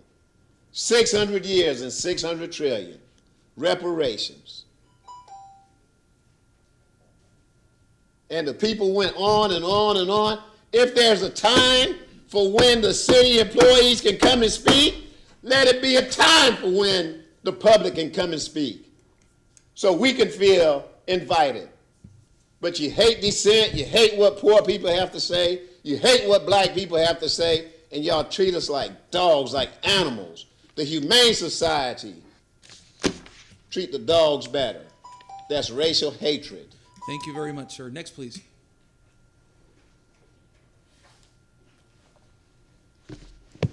Good morning. My name is Tom Aitken. My address is 5210 South Jules Verne Court, Tampa, and I'm here to urge you to adopt the resolution supporting H.R. 1384, the Medicare for All Act of 2019. I believe the Medicare for All Act is critically needed for two reasons. Reason number one, Medicare is a far better healthcare system than the current system. Number two, the U.S. healthcare system is the most expensive in the world, yet it ranks last among the wealthiest nations in the world in overall performance. As to reason number one, Medicare being a far better system, I can speak from my own experience. When I retired 3 years ago, I ceased coverage under an employer-sponsored plan, health plan, and I commenced coverage under Medicare Part B, adding a Medigap policy and prescription drug plan. So now when I go to a doctor, I show two cards, my Medicare card, my Medigap card. I pay nothing out of pocket for any medical service that's covered by Medicare. And under Medicare, I no longer have to deal with co-pays, doctor referrals, and extra costs for doctors out of network. Medicare is a huge improvement over my pre-retirement medical insurance. And I believe that everyone, not just retirees like me, should have this easy access to health care. As to reason number two, paying way too much for very poor results, several studies have measured the expense and performance of the U.S. healthcare system. And here are some of the disturbing findings from those reports. In a study published last week in the Journal of the American Medical Association, the estimated waste in the current U.S. healthcare system is at least $760 billion a year. That exceeds military spending. I'm out of time, so I urgently ask you to support the Medicare for All Act of 2019, and I thank you. Thank you very much, sir. Councilman Dingfelder, and go ahead, but let's try to limit speaking during public comment since we have so many, but go ahead, sir. No, I just want to take the opportunity to say hello to my my former law partner, well, he was a partner, I was a mere associate. Mr. Aiken had a fine career as an attorney, I'm sure 30 or more years. And, 50 years, John. Yeah, well, I didn't Thank want to you. go there, Tom. Anyway, congratulations on your retirement, and thank you for your continued public service. Thank you very much. Thank you, sir. Thank you, sir. Next, please. Good morning, Councilman. My name is Sky U. White. I'm here today not just as a lifelong Hillsborough County resident, but also as a nurse and one who is a staunch supporter of Medicare for All. Throughout my 15 years in the medical field, I have cared for individuals who suffered from many types of ailments. Some expected, most were not. The most painstaking memories were those who were once healthy and thriving citizens who unfortunately found themselves in a medical predicament that left them in financial ruins. Economists believe that everyone should have at least 3 months of income saved in an emergency fund to cover unexpected expenses, including healthcare costs. However, one ER visit can deplete someone's entire savings, and that's just one visit. That does not include the cost of follow-up visits or diagnostic tests that come after the ER visit. This could be a motor vehicle accident, a fall off of a ladder while putting up Christmas lights, or God forbid, a cancer diagnosis that would put someone in complete financial ruins. For our marginalized residents, all it takes is something as simple as the flu. Statistics show that 66.5% of all bankruptcies were tied to medical issues. Healthcare should be a right. From the perspective of a medical professional who's witnessed families having to choose between their savings and their health, I encourage you all to vote yes on the Medicare for All resolution. Thank you. Thank you, ma'am. Next, please. Thank you to the council. My name is Bradley Van Was, and I'm a Tampa resident, and I'm also the Southern Region Director for National Nurses United, the nation's largest union of registered nurses. And we represent nurses here in Tampa at the James A. Haley VA. I'm here to urge the City Council to support the resolution in support of Medicare for All, H.R. 1384, and direct our congressional delegation to support it as well. Nurses know that our broken healthcare system is in crisis and our patients are suffering. The ACA helped, but did not go far enough. 28 million people are still uninsured, and 30 million are underinsured, with unaffordable deductibles, premiums, copays, and medicine costs. Recently, we have seen a significant increase in those that support Medicare for All. According to the latest poll, 70% of all Americans support Medicare for All and moving to a single-payer system in this country. At the root of our broken healthcare system is the profit over patients economic model. Nurses see patients daily who delay getting their medicine, procedures, treatments, and tests because they cannot afford them. This can lead to a worsening of their conditions and sometimes death. 33% of all Americans report they have skipped necessary treatment because they cannot afford it. Even families that have health insurance report they have difficulty paying premiums and deductibles. Working families that get coverage through their employer are contributing 245% more than in 1999. Medicare for All is the solution. This removed deductibles, premiums, and copays from the system, which would allow people to get the health care they need, not what they can afford. With employer-sponsored health insurance, people are still paying high premiums for family coverage. According to the Kaiser Family Foundation, overall family annual premiums have increased 324% since 1999. This higher cost has not been covered by wage increases or rarely by their employer. I would just add that the city of Tampa alone would save millions of dollars in employee health costs, saving money for other societal needs if we had a Medicare for All system. So nurses all over the U.S. are engaging with their communities on Medicare for All. In fact, we have launched a strong Medicare for All campaign. Remember, 70% of people in this country support Medicare for All, and that includes 52% of Republicans. Nurses are calling on our elected leaders to have the political will to get it done. We must ask our legislators both statewide and throughout the nation to support Medicare for All. We're off to a good start, but we're asking you to join us and show leadership on this. Please join the majority of Americans in supporting Medicare for All. Thank you very much, sir. Next, please. Hi, my name is Shivam Shukla. I've lived in Tampa for the past 15 years, and I'm a student at the University of South Florida. But today, I'm a 26-year-old man from Minneapolis who died because he had aged off his mother's health insurance plan and couldn't afford his insulin. Today, I'm an immigrant senior who has to split her pills because she cannot pay to fulfill her prescriptions. Today, I'm a father in Orlando who has tens of thousands of dollars in debt, not because he has made a bad financial decision, but simply because his daughter was diagnosed with cancer. There is no doubt that the system of healthcare in the United States is cruel and barbaric, and nothing short of the institutional change that Medicare for All will bring will change it. And this concept is not far-fetched or unobtainable. Many countries around the world have been guaranteeing universal health care for decades now. The UK, Canada, Germany. This is mainstream policy all over the globe. The United States is alone in its failure to stand up to the pharmaceutical and insurance industries. While drug companies are literally killing Americans through the opioid crisis and price-fixing medications that people need to survive, we have allowed them to take in over $80 billion in profits last year alone.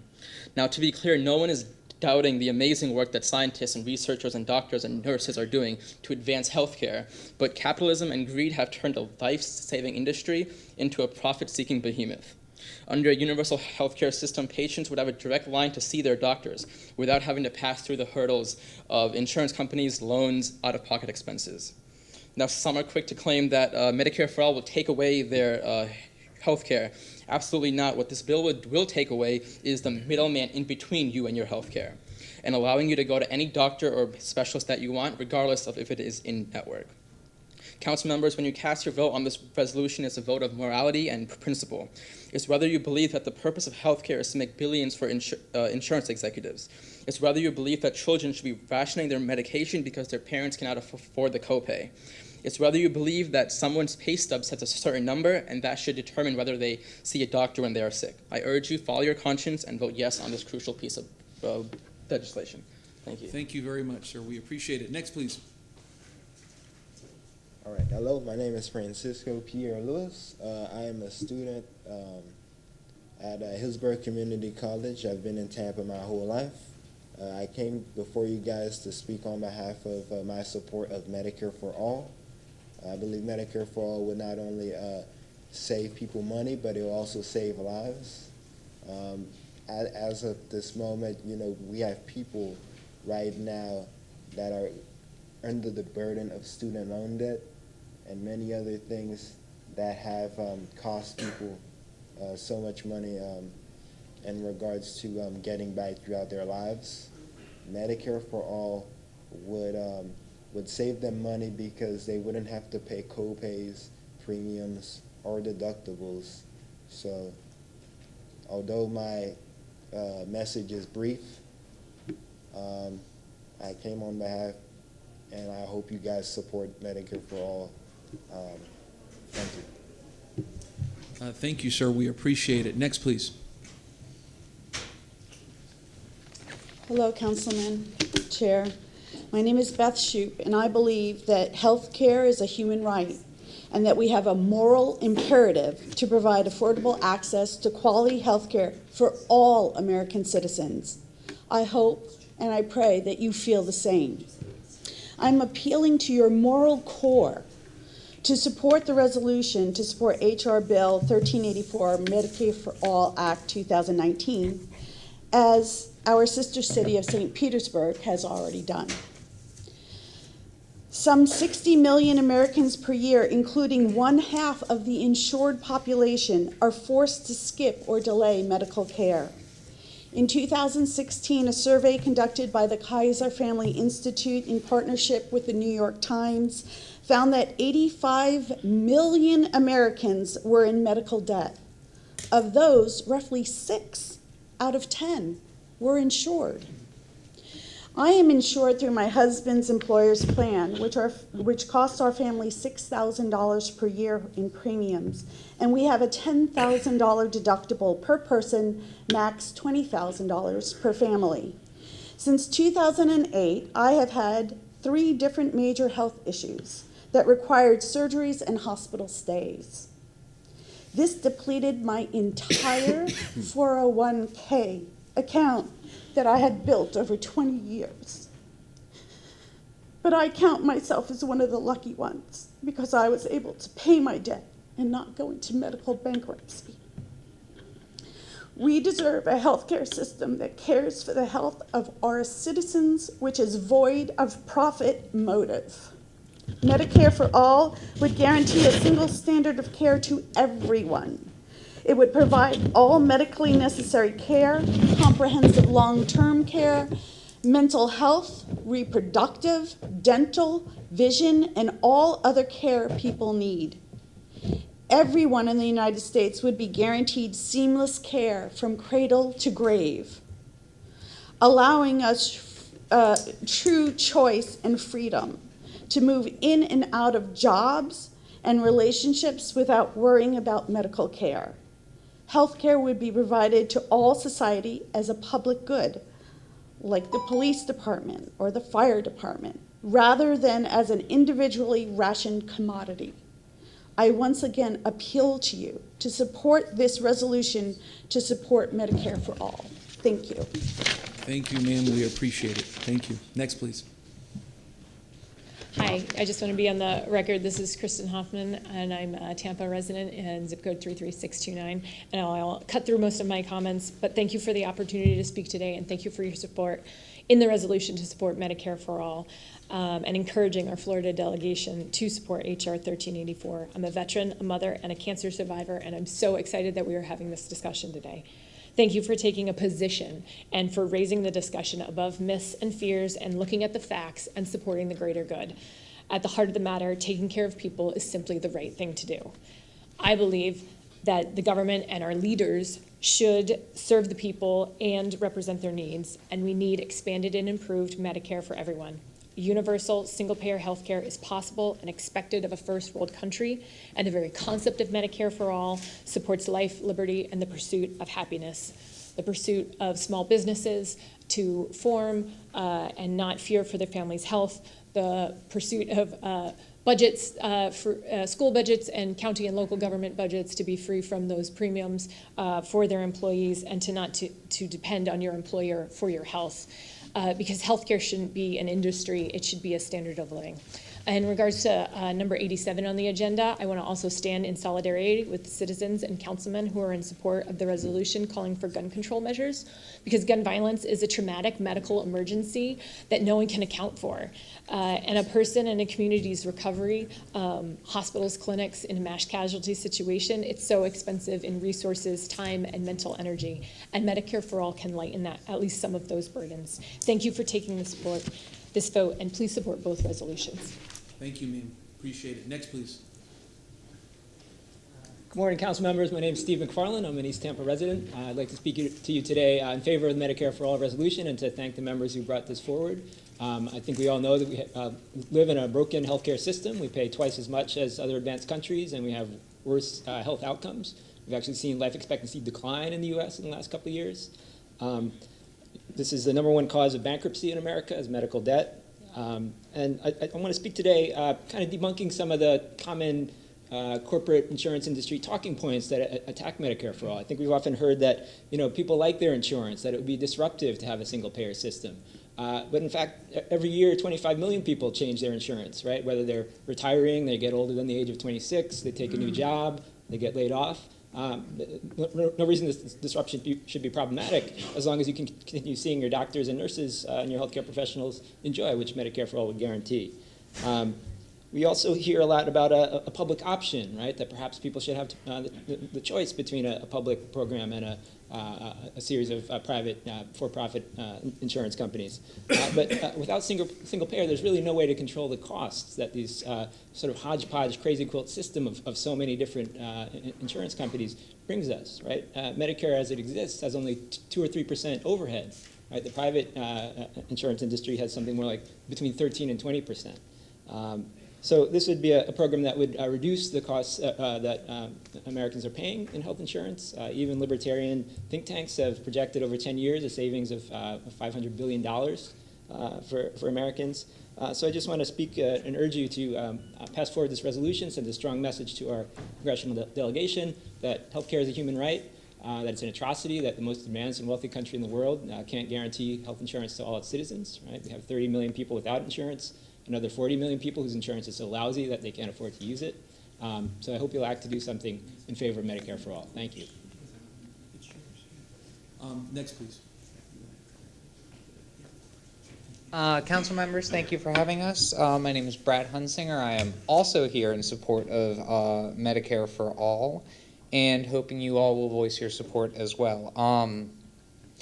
Single payer free at the point of use. Everybody in, nobody out. That is how we take care of each other as a community. Human misery should not be commodified. We shouldn't have an extractive layer between us and our healthcare providers that profits every time a sad mom loses an argument over the phone that she got to through a phone tree. It is one of the only ways to control cost. Some of the people who spoke before me discussed the savings that would come from a system where administrative costs and waste and profit are taken out of the equation.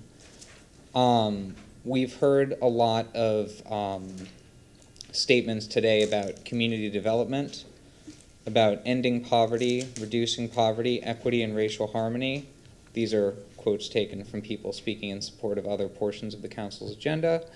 We've heard about how we are a significant medical and technology cluster in the state of Florida, so we should lead on this issue. We've heard about a holistic approach to community development. We've heard about bringing multiple entities together and combining them for a common purpose. We've heard about equitable prosperity for all. We have heard about innovation to help the less fortunate.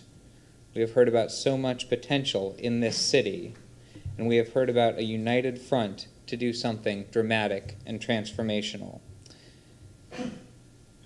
That's Medicare for all. We can do this. Every other country in the world does this.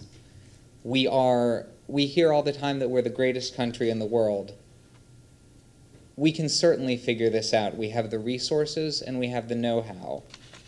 And we have a moral commitment to take care of each other and to exhibit the kind of community solidarity that everyone is here to speak in support of.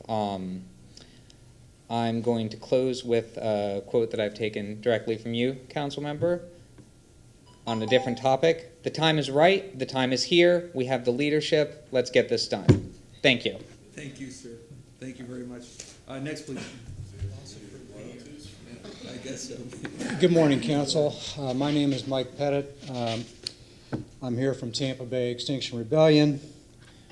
A quote, "The first step in solving any problem is to name it. The climate crisis is an emergency. We must treat it like one." Allison Alster, a city councilwoman from Austin, Texas, after Austin voted that there was a climate crisis and an emergency. There are 45 American cities, counties, and townships that have now declared climate emergencies. And that's based on a U.S. News and World Report article from August 19, 2019. I'm here to urge you to seize the opportunity to be real leaders on this issue. No cities in Florida have declared a climate emergency, at least based upon my research. This should be the first one. You need to declare an emergency and take immediate steps to address it. We know Florida is an epicenter on the climate crisis.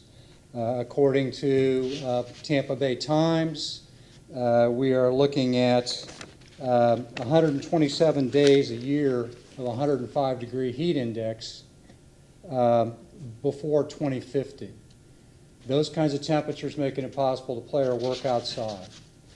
We are also listed in another article that comes out of an article that was published in the eminent science journal Nature as one of the 9 cities most likely to suffer major economic damage from climate change because of intensified storms and sea level rise over the next 75 years or so.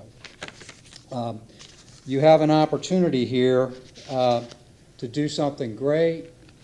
This is not an attempt to frighten anybody. It's an attempt to mobilize people, be leaders, and understand this. I used to be a chief assistant county attorney in Florida.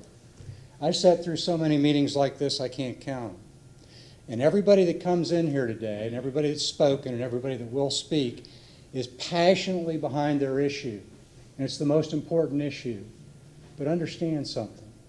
This issue, all those others don't matter if you don't fix it. So please, declare a climate emergency. Thank you very much, sir. Next, please. No snapping, just kidding. That was a joke. My name is Wayne Shooker. I've been a Tampa area resident for over 25 years, and I'm here today to speak about the climate crisis that we are facing. Decades ago, scientists from ExxonMobil showed that continued drilling, processing, and use of petroleum products would cause devastating environmental damage. Instead of sharing this information, ExxonMobil decided to cover it up and launched a propaganda campaign similar to that of Big Tobacco's campaign to deny that cigarette smoking causes cancer. Serious studies have shown continually that burning of coal, gas, and oil lead to irreversible damage to the environment. Thousands of species have already disappeared and many more are in serious danger. Humans suffer asthma, COPD, emphysema, and cancer due to pollution of our environment. Studies have shown that Tampa's air quality is the worst in the state. The Trump administration and his cohorts like Rick Scott and the bribed legislators in Tallahassee are aiding and abetting in the killing of innocent Florida citizens for corporate profit. This is not a time for business as usual. Tampa government needs to step up and declare that we are in a climate emergency. We need to join with hundreds of other Florida cities in calling for 100% clean, renewable energy as soon as possible. My great-grandchildren and millions of other young people deserve to have a world in which they can grow up, not suffer and die unnecessarily. I implore you to please declare a climate emergency and work with other Florida cities to switch to clean, renewable energy. Thank you very much. Thank you very much, sir. We appreciate it. Next, please. Good morning, Council. My name is Warren Whistler. I'm also a member of Extinction Rebellion. I stand before you today as a climate activist and concerned resident of planet Earth. I stand before you in perpetual grief for nature, for sentient beings with no voice, for younger generations who will inherit a dystopian, post-apocalyptic future. How will we brace for the shocks that are now baked into the climate system? How will we build resiliency for communities like Tampa that are on the front lines of climate chaos? My first answer is to declare a climate emergency and take unprecedented action based on that declaration. As I have this fleeting moment to address you, I can no longer mince words. Many Americans live in constant fear. I've mentioned my perpetual grief. Now I must confess my constant fears based in scientific understanding and research. I want you to live in constant fear of climate breakdown as well. I hope that in this fear you will act upon it for systemic change. What fears will reside with you today? These are mine. Breadbasket regions' yields are slashed due to climate destabilization. Food prices skyrocket. Famine and food riots engulf whole nations. Wildfires, droughts, and 100-year storms exacerbate economic collapse to global scale. Energy grids and infrastructure fail. Global average temperatures are raised 1 degree C within weeks due to loss of global dimming, also known as aerosol masking effect. Arctic sea ice recedes in exponential speed, vanishing never to return. Methane is released in vast amounts as sea ice and permafrost disappear, further raising global average temperatures. Collapse of energy infrastructure causes many nuclear facilities to fail, unleashing multiple Fukushima events, poisoning air, earth, and water with deadly levels of radiation. Human population is reduced to under 1 billion. The last survivors forage, hunt, scrape, and kill each other for what sustenance remains. By 2100, all of humanity and most species are extinguished. Life on planet Earth is effectively neutralized. This is mass suicide. Declare a climate emergency now. so that you can say to younger generations that you did something to slow this disaster. Time is short. May your conscience be your judge. Thank you. Thank you, sir. We appreciate it. Next, please.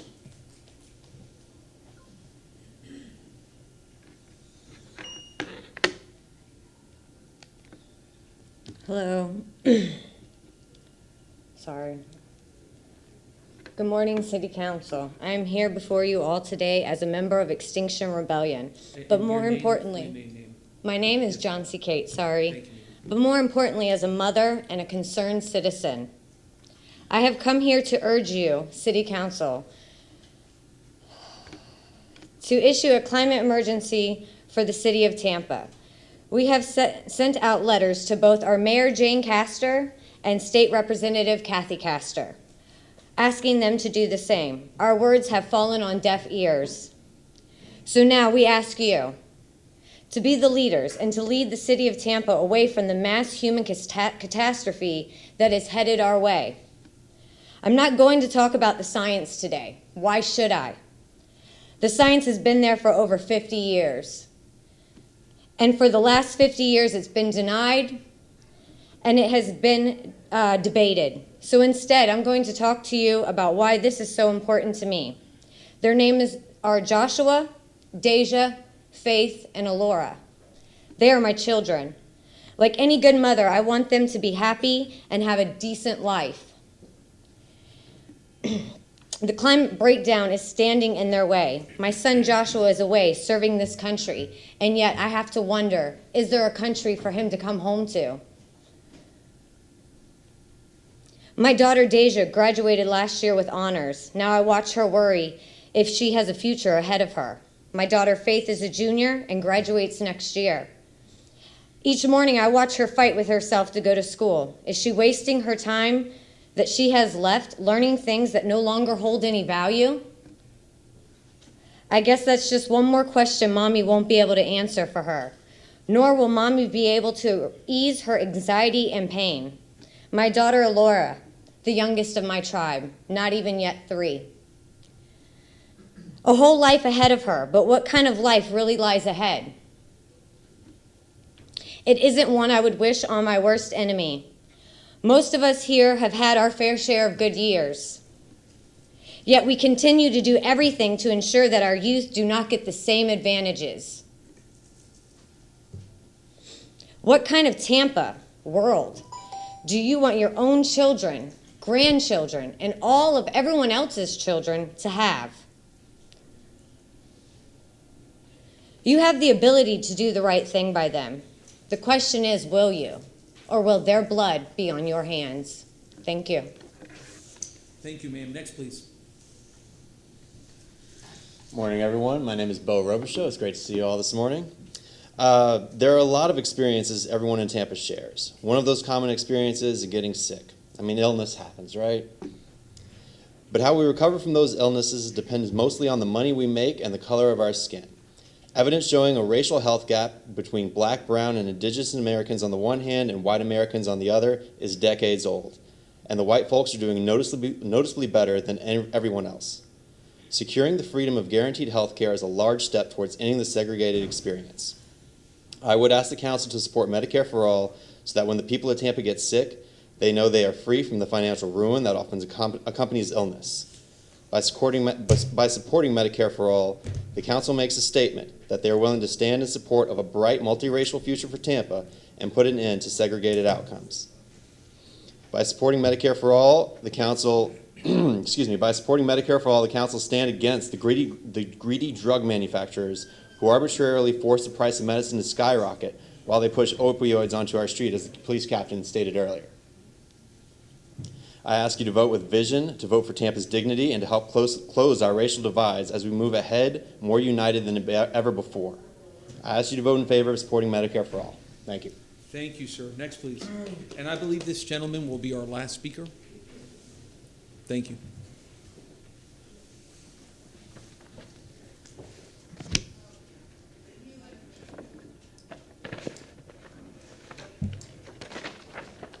John Mall.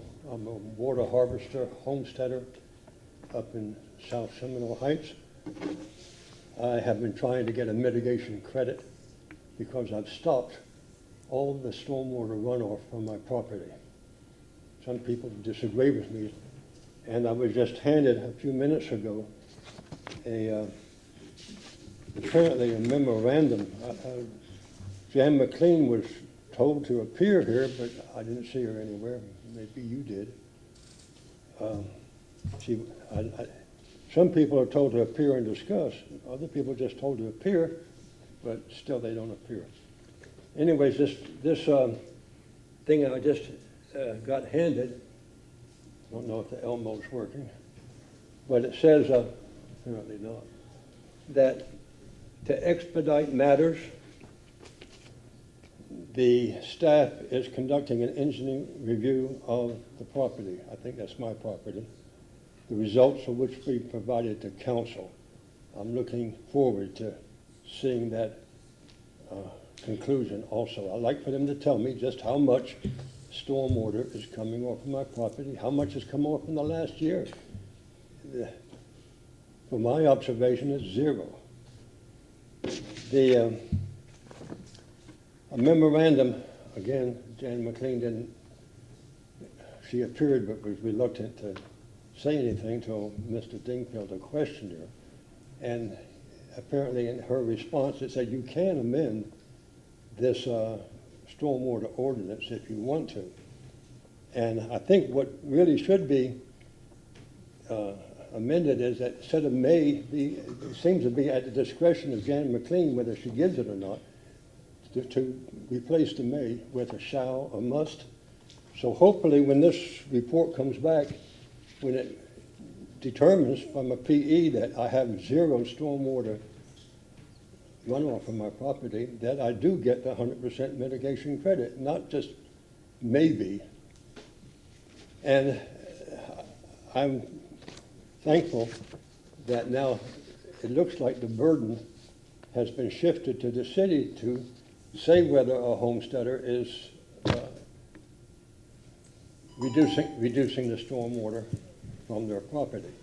It was, I had to go to the least PE would charge me was $6,000 to come out and look at my property, but apparently now, thanks to someone, they are going to do this on their dime, come out and look at the property. So I'm not in litigation with the city, but I know you are under orders not to talk to me. Thank you, sir. And I think Ms. Zellman wants to say something. Go ahead, ma'am. Yeah, Andrea Zellman, Deputy City Attorney. On behalf of the legal department, I just want to clarify that, again, Ms. McLean did submit a report, and it was our understanding council had no questions and didn't require that she appear. I also want to note that Ms. McLean provided her written report to Mr. Mall's attorneys yesterday, and they responded as well with a lengthy letter. So there has been correspondence back and forth with our department and his attorneys, and in an attempt to resolve this matter. So, thank you, ma'am. We appreciate it. And I know Councilman Escalco, a lot of folks spoke on a resolution that you've put forward. You told me you wanted to speak briefly, because for the folks who are here for Councilman Escalco's resolution, that's going to be voted on towards the end. So I think our colleague just wanted to say something. So go ahead, sir. Well, thank you for all the comments and everyone that came out here to speak, but no one should have to file bankruptcy because of medical bills. And when we say healthcare is a human right, you couldn't have a more true statement. Why is it that in 2019 in the United States we still have this discussion where people are fighting just to get the healthcare that they need at an affordable rate, or just to be taken care of? People don't choose to get sick. People don't choose to get cancer and other things that complicate the path in life. People shouldn't have to burn through their 401k just to pay these medical bills. We need to take care of each other as human beings, as something that is a part of life. Look at how much we spend on defense for this country. Look how much money is wasted in other areas, yet we don't focus on the basic necessities that the people need. So when we bring this up later this afternoon, there's a resolution that's been drafted urging members of Congress to support House Resolution 1384, Medicare for All. it's way overdue. I mean, how much more do we have to suffer? How much more do we have to spend? You know, it's the time is now. The time was a long time ago, but we need to take action. Thank you very much. Thank you, Councilman Maniscalco. So we'll vote on that towards the end. I hear, what is the is that like an effective clap? Okay, there you go. It's an old coffee house thing from the 50s. Okay, there you go. Okay, I've seen it. Okay, very. Okay, and I missed something. Mr. Chairman, you're supposed to be young and hip. You know, it's like 41, somewhat hip. For the beatniks. There you go. You know what? I had missed this. Apparently, that items 74 through 80 may require some staff here, and I see some folks from staff. So we're going to go to item number 74. Is anyone here from city staff on 74? Okay. 75. Anybody here for 75? Sorry, I'm here for 74. Okay, go ahead. And Mr. Chairman, if you wish, you can move those resolutions now. Okay. Does anybody, any questions on 74 from anybody, or may we move the resolution? Okay. We have a motion by Councilman Maniscalco, a second by Councilman Miranda. All in favor? Aye. Any opposed? Thank you, sir. Okay, 75. Any questions on 75, or may we move the resolution? so moved. Sir? So moved. Okay. We have a motion by Councilman Dingfelder, a second by Councilman Maniscalco. All in favor? Aye. Any opposed? Any questions on 76, or may we move? Yes, sir. Mr. Chairman, you know, this came off a year or two ago. I did not support it then, and I'm not going to support it today. I don't know the numbers. The city used to do their own purchasing direct to fix their own equipment, and for whatever reason, they changed to Mancom, which is another company in Virginia. Based on the facts that I do not have, I don't know what a battery cost then compared to what a battery costs today. They were buying the same equipment that we were buying, and they're doing it cheaper. To me, that's impossible to do, because we're supposed to be at no profit to no one. They have to create a profit. Aside from that, this company that really stuck in my throat is a company that is working out of a city building, to me should be against the law, paying no rent, from what I recall last time. So I like to have a report on this here, compared from the department that does the bidding process for the city, what a battery cost then, whenever this started, what a battery cost before. Any item that the city had on file that was being used to fix our equipment, the fleet maintenance, should then have a comparison between the study of what the cost to the city was doing it, what its cost with Mancom. I do not believe, in my mind anyway, that I'm satisfied with what I see here. $21 million, it's a hell of a lot of money. And maybe I'm wrong, but I don't think so. Thank you, Mr. Chairman. Yes, sir. Anyone else? Yes, sir. Councilman Dingfelder. Well, Mr. Miranda, I appreciate you bringing this up, that y'all had a little bit of history on this item. I wasn't that familiar with it.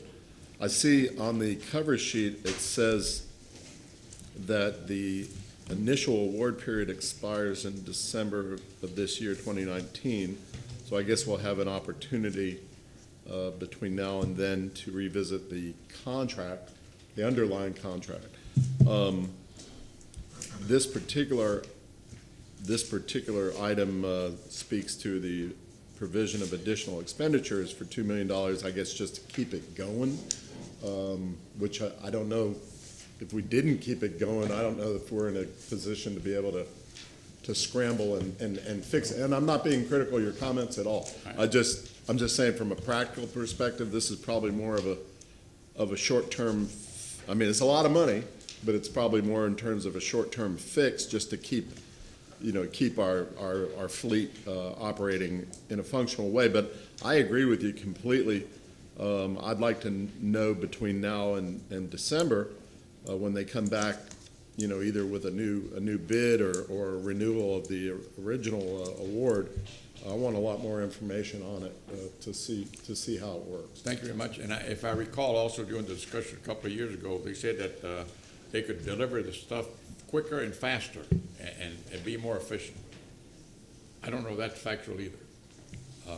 When you have your vendors here and you have supposedly good people working for the city, then it should be a no-brainer that if you're doing it, how can you give it to somebody at no rent for the building, and they were gonna make, what?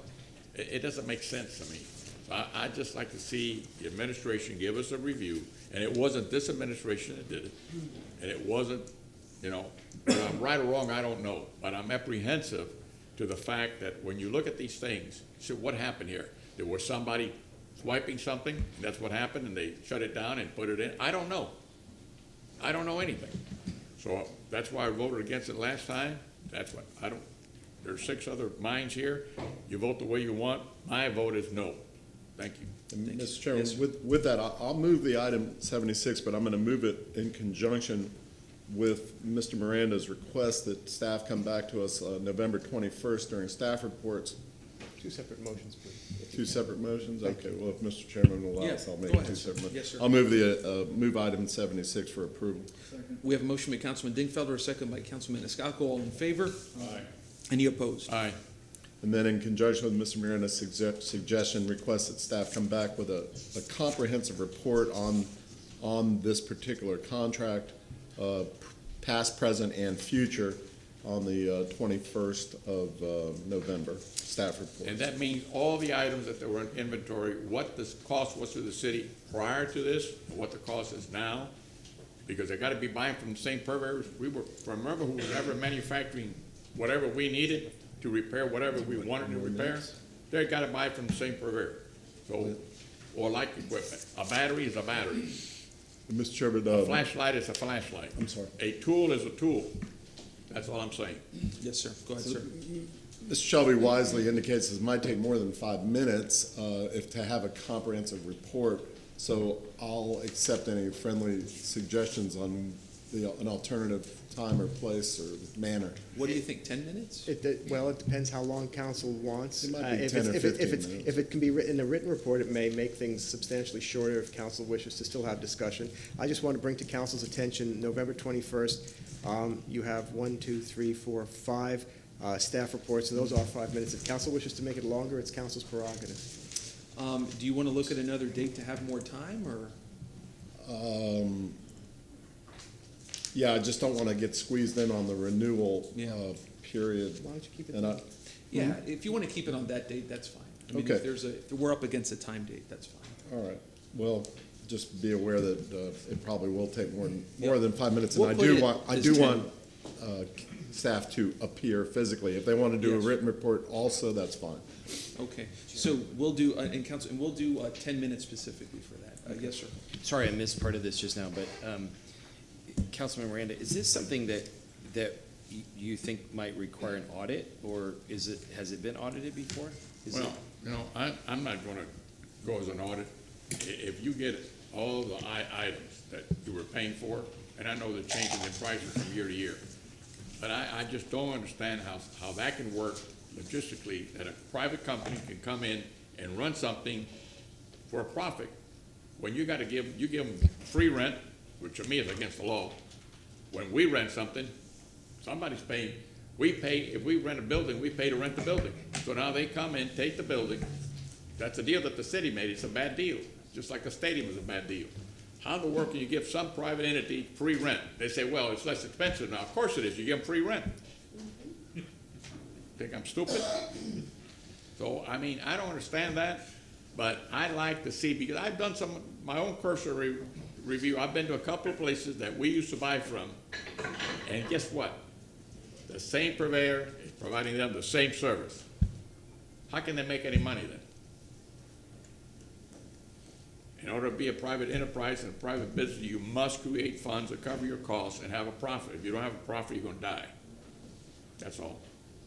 Thank you, sir. Anyone else? Okay, we have a motion by Councilman Dingfelder. Who seconded that? Second. We have a second by Councilman Carlson. All in favor? Aye. Any opposed? Okay, thank you. Thank you, Mr. Chair. Thank you, sir. Next, we move onward to item number 77. Does anyone have any questions, or shall we move that resolution? And that's related to number 76. That's the budget that's related to 76. So moved. Okay, we have a motion by Councilman Dingfelder, a second by Councilman Escalco. All in favor? Aye. Any opposed? Aye. 78. Any questions on 78? And we're just going through these in the event that staff need appear.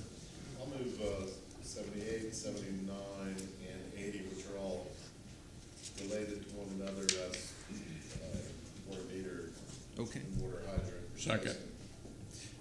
Mr. Shelby, may we move all three at the same time? Yes, sir. Okay, we have a motion by Councilman Dingfelder, a second by Councilman Miranda. That's all right. All in favor? Aye. Any opposed? Okay, thank you so much. Okay, now let's see here. Let me see where we're at. Are there any requests from the, nope, no, Okay. that's, We're good. We're good. okay, so we are finished with items that would require staff appearance, am I correct? It would appear I'm correct, okay. Are there any requests by the public for reconsideration of legislative matters? Then there being apparently none, we will move onward to reports, committee reports. Councilman Citro, Public Safety, sir. Thank you very much, Mr. Chair. After discussion of item agenda number 11, I will move to all item agendas 7 through 13. Second. We have a motion by Councilman Citro, a second by Councilman Escalco. All in favor? Aye. Any opposed? Okay, next Thank you, we Mr. have. Chair. Yes, sir. Yes, sir. Go ahead, sir. My firm has a client that is related to item number 18. Okay. And so I would like to If we recuse can, myself. well, if I can, Or tell me if I Mr. can't. Carlson, if I. Your firm is not involved one way or the other with the passage of this particular item, is that No, correct? we're not. And that being the case, I've had the opportunity to discuss this with members of the legal department to confirm what I believe is the case. And this is something with regard to public events that generally the new members of council should be aware of in case you're not. The public event permits that appear on the agenda follow the city code specifically in terms of meeting certain requirements. These are placed on the agenda for the purpose of informing the city council and the public of the existence of these permits and who is requesting them. With regard to the actual discretion that you have as to choose one person or entity over another, council does not have that discretion. What you have before you is purely a ministerial matter, and as such, it is my professional advice that you are required to vote as there is no basis for a conflict. So I can't recuse myself. No, sir, and I apologize. So will Bill's firm be providing the snow for the Yeah, I snow was gonna parade? say, yeah. You gonna change the climate? All right. Councilman Dingfelder, are you comfortable with that, Councilman? Yeah. I would think so, okay. Councilman Dingfelder, Councilman Goods is not here, if you don't mind taking these, sir? 14 through 19. Sure, I'll move items 14 through 19. Second. We have a motion by Councilman Dingfelder, a second by Councilman Escalco. All in favor? Any opposed? Yes, sir. Next, Councilman Dingfelder, Public Works. Yes, Mr. Chairman, I'll move items 20 through 31. Second. We have a motion by Councilman Dingfelder, a second by Councilman Escalco. All in favor? Any opposed? Next, Councilman Citro, Finance. I move all items 32 through 35. Second. Motion by Councilman Citro, a second by Councilman Escalco. All in favor? Any opposed? Next, Councilman Carlson, Building, Zoning, and Preservation. I move items number 36 through 50. Second. We have a motion by Councilman Carlson, a second by Councilman Escalco. All in favor? Aye. Any opposed? And then next and last, Transportation, Councilman Maniscalco. Thank you very much, Mr. Chairman. I move items 51 through 54. Second. We have a motion by Councilman Maniscalco, a second by Councilman Dingfelder. All in favor? Aye. Any opposed? Okay. I'd like to set items 55 and 56 to be scheduled both for December 5th, 2019 at 10:30 a.m. Second. We have a motion by Councilman Maniscalco, a second by Councilman Citro. All in favor? Aye. Any opposed? Okay, we have a motion to open public hearings. So moved. Second. Actually, these are non-quasi judicial. 57 through 60. Oh, okay, we have a motion by Councilman Maniscalco, a second by Councilman Citro. All in favor? Aye. Any opposed? Okay. For item 57, and we do not need to swear folks in, correct? Not until we get to the quasi-judicial. Okay. Thank you. Go ahead, sir. Good morning, Eric Cotton's Planning and Development Department. This is for a second reading for the change to two portions of the code.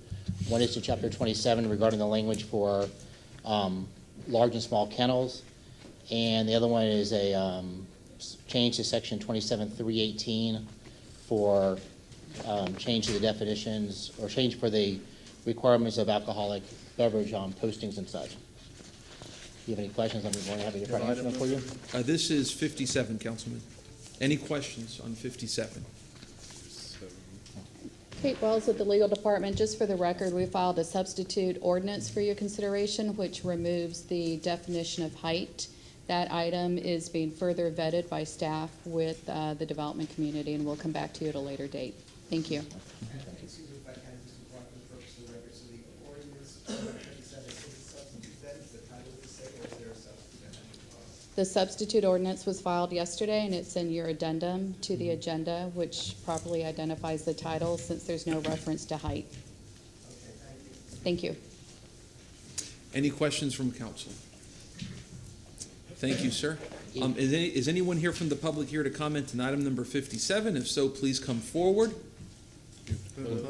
We have a motion to close by Councilman, I believe it was Maniscalco, a second, I think, by Councilman Miranda. All in favor? Aye. Any opposed? Councilman Dingfelder, do you, sir, mind taking item 57? Yeah, it's a substitute. Thank you. All right, in regard to item 57, file number E2019-8, chapter 27, I'll move an ordinance being presented for second reading and adoption. An ordinance of the City of Tampa, Florida relating, Ordinance City of Tampa, Florida relating to kennels and revocation or suspension of alcoholic beverages, making revisions to City of Tampa Code of Ordinances, chapter 27, zoning and landing, zoning and land development, amending section 27-282.25, kennel, small, amending section 27-282.26, kennel, large, amending section 27-318, expiration, suspension, and revocation of approvals for alcoholic beverage sales, posting of notice for discontinuance of sales, evidence of resumption of sales, repealing ordinances or parts of ordinances in conflict therewith, providing for severability, providing an effective date. And that's the substitute ordinance. Thank you. Second, thank you. We have a motion by Councilman Dingfelder, a second by Councilman Maniscalco. All in favor? Aye. Any opposed? It's a second reading. I'm sorry. Yeah, my apologies. Thank you.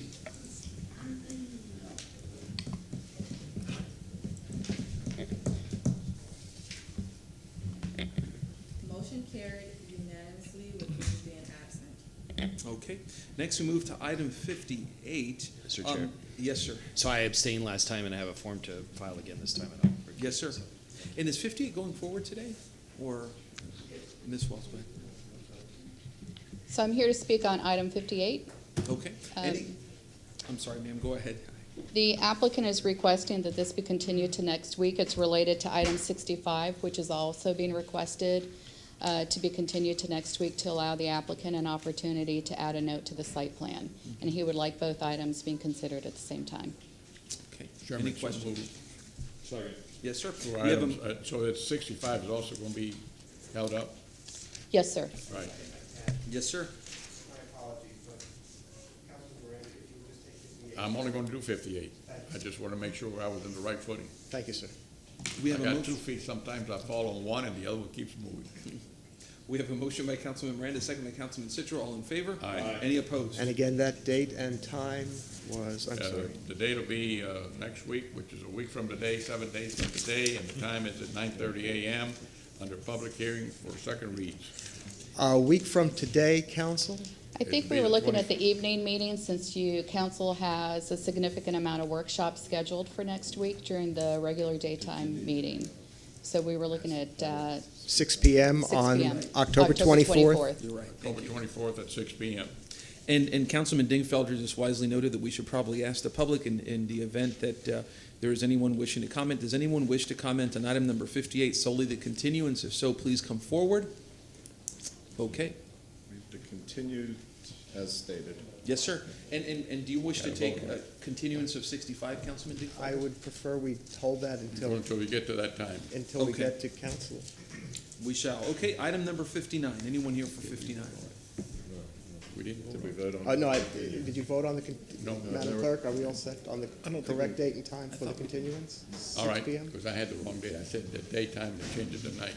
All right, no So problem. we don't need the head vote. No. Because it's just a continuance. Just a continuance, it's continued public hearing. Okay, anyone here for 59? Anyone here for 59? Staff? Applicant? Anyone?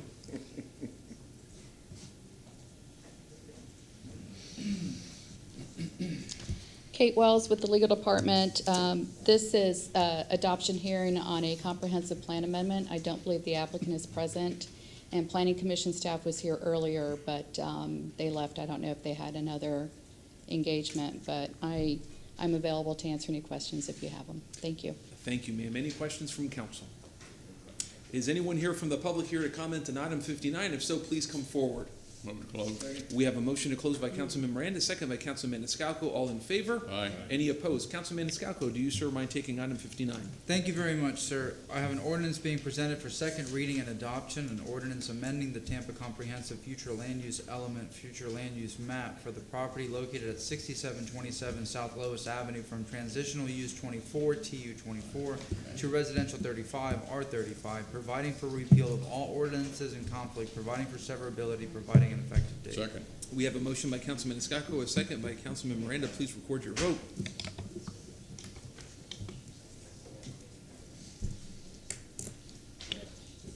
Motion carried unanimously with Lewis being absent. Thank you very much. Is anyone here for item 60? Staff, applicant, anyone?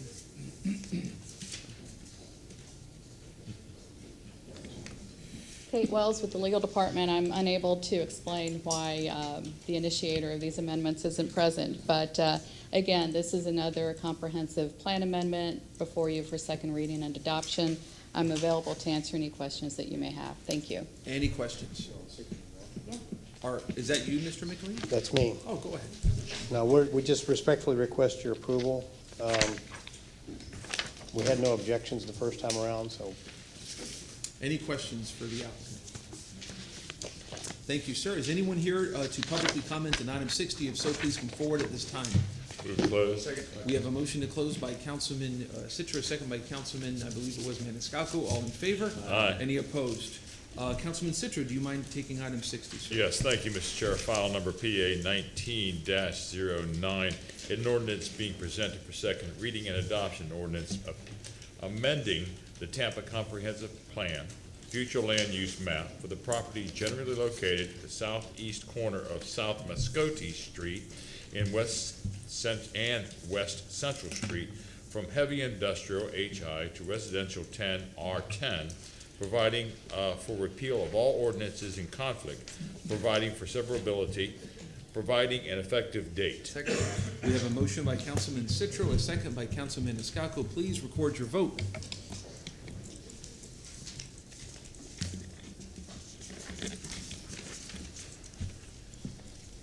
Motion carried unanimously with Lewis being absent.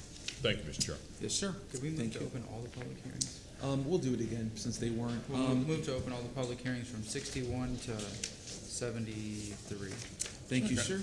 We have a motion by Councilman Maniscalco, a second by Councilman Miranda. All in favor? Aye. Any opposed? Okay, if anyone is here to speak at all on items 61 through 73, please at this time stand up if you're able to do so and prepare to be sworn in.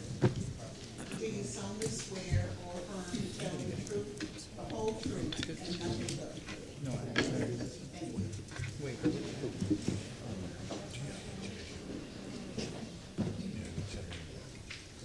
All right, we'll start with item number 61.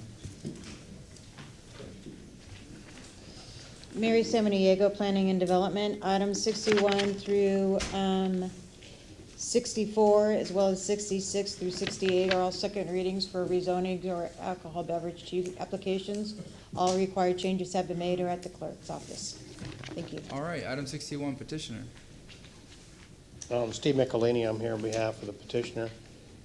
This was continued based upon our ability to provide time to enter into the final agreement between the buyer and the seller, and we're respectfully requesting your approval. There were no objections on the first rehearing. All right, any questions for the petitioner? No? Do we have anyone from the public here to comment or speak? Move to close. Second. We have a motion to close from Councilman Miranda with a second from Councilman Citro. All in favor? Aye. All right, next up is Councilman Miranda, if you feel comfortable taking 61. Thank you, Mr. Chairman. I move item number 61, file number REZ 19-42, An ordinance being presented for second reading and adoption. An ordinance rezoning property general vicinity of 6230 Interbay Boulevard in the city of Tampa, Florida, more particularly described in section 1 from zoning district classification RS60 residential single family to RS50 residential single family, providing an effective date. Do we have a second? Second. We have a motion from Councilman Miranda with a second from Councilman Carlson. Please record your vote.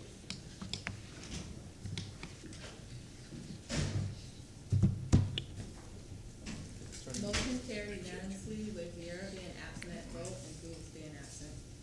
Thank you, Council. Thank you. Okay, we move onward to item number 62.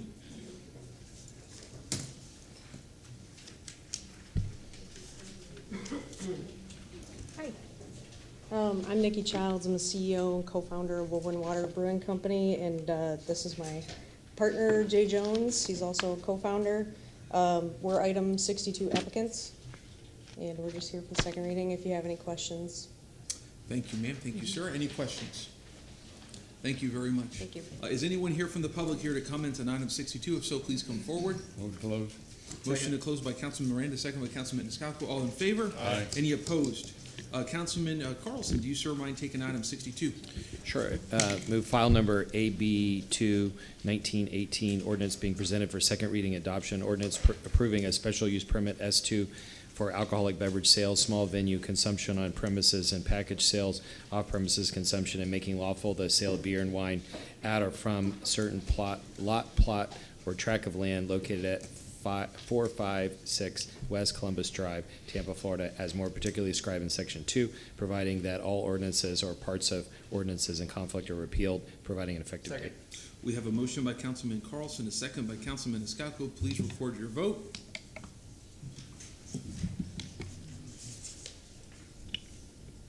Motion carried unanimously with Booth being absent. Thank you. Next, we move to item 63. Is anyone here for 63?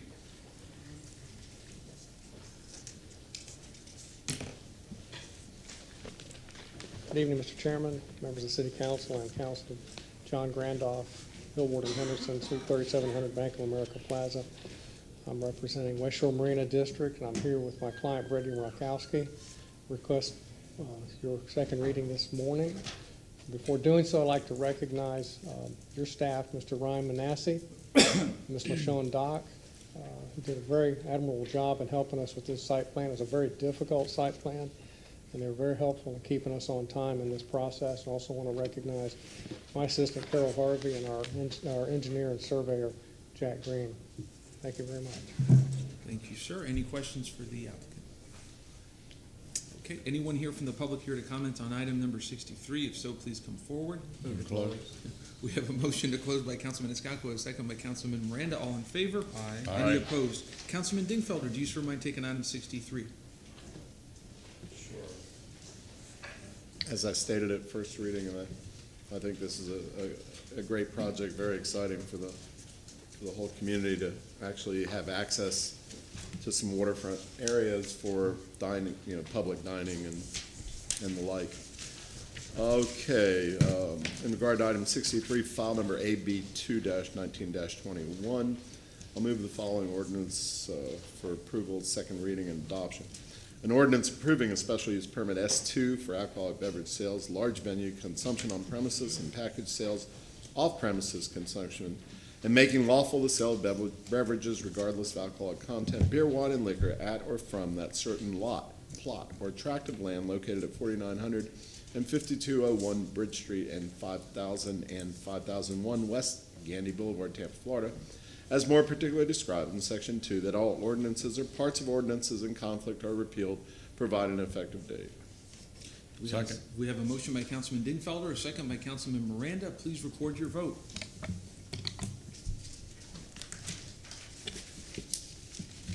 Motion carried unanimously with Booth being absent.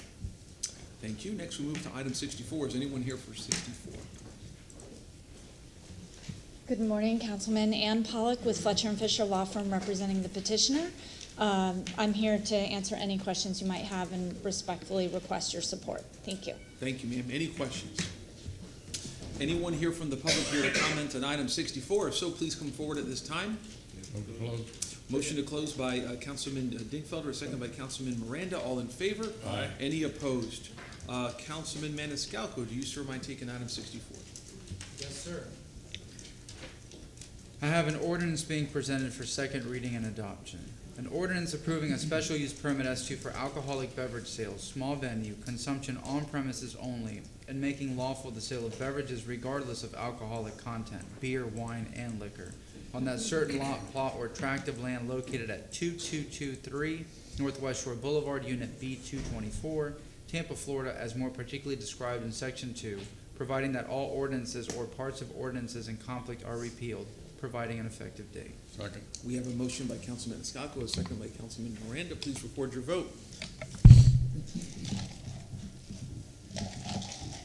Motion carried unanimously with those being absent. Thank you. Next, we move to item 65. If anyone is here for 65. Oh, continuance. May we have we'll strike that. Be continued, but that being the case, if you could just declare your conflict. Yes, go ahead, sir. I abstained from this last time, and I have a form to file to abstain. Okay, thank you. A continuance is going to be forthcoming via motion on item 65. Is anybody here to comment solely on the continuance on item 65? If so, please come forward. May I have a continuance? Continues, I believe, at 6 p.m. on the 24th of October of the year 2019. Second. We have a motion by Councilman Miranda, second by Councilman Citro. All in favor? Aye. Any opposed? Thank you. Next, we move to item 66. Is anyone here for item 66?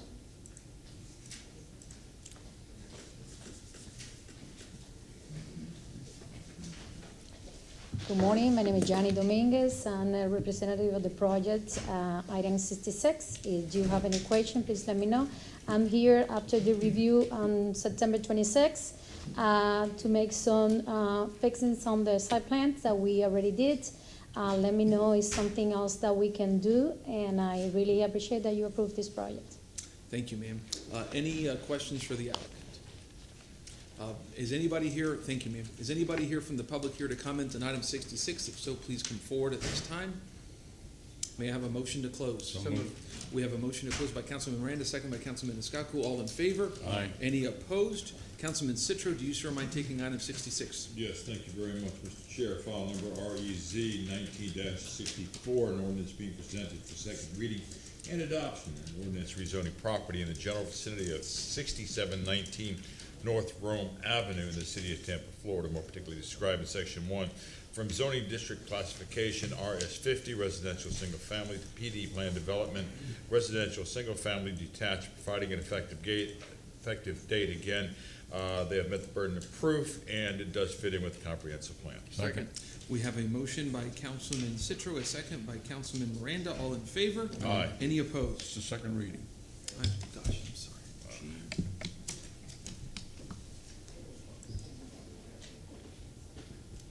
Motion carried with Carlson voting no and Goose being absent. Thank you, Mr. Chair. Yes, sir. Thank you. Is anyone here on item 67?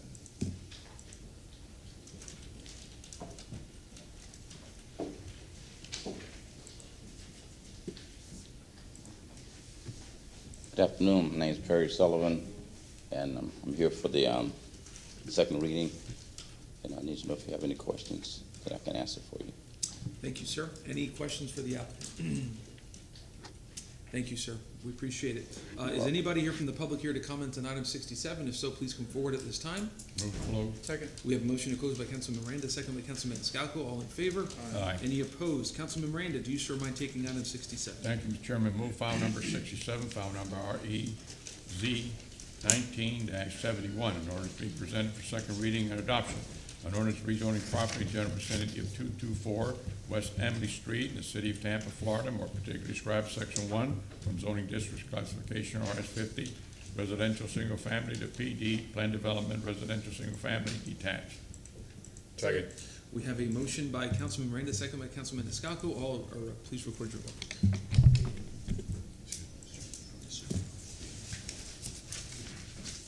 Motion carried unanimously, motion carried with Carlson voting no and Goose being absent.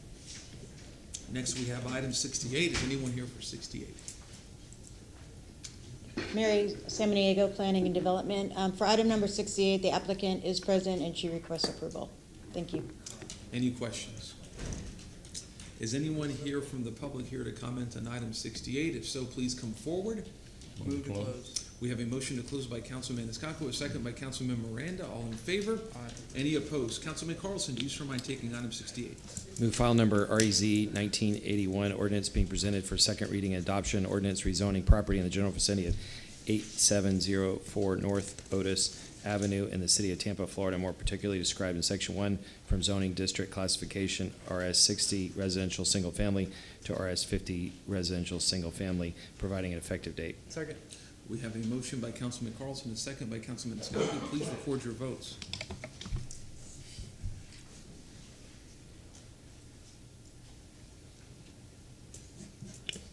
Motion carried unanimously with Citro being absent at vote and Rules being absent. Thank you. Next, we move onward to item 69. Is anyone here for 69?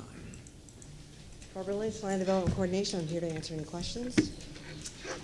Any questions? Sir, if you wish, go ahead. I'm Thomas Blevins, the applicant, and I appreciate your support. Thank you, sir. Any questions for the applicant? Okay. Is anyone here from the public here to comment on item 69? If so, please come forward. Close. We have a motion to close by Councilman Miranda, second by Councilman Maniscalco. All in favor? Aye. Any opposed? Councilman Dingfelder, do you, sir, mind taking item 69? Sure, Mr. Chairman.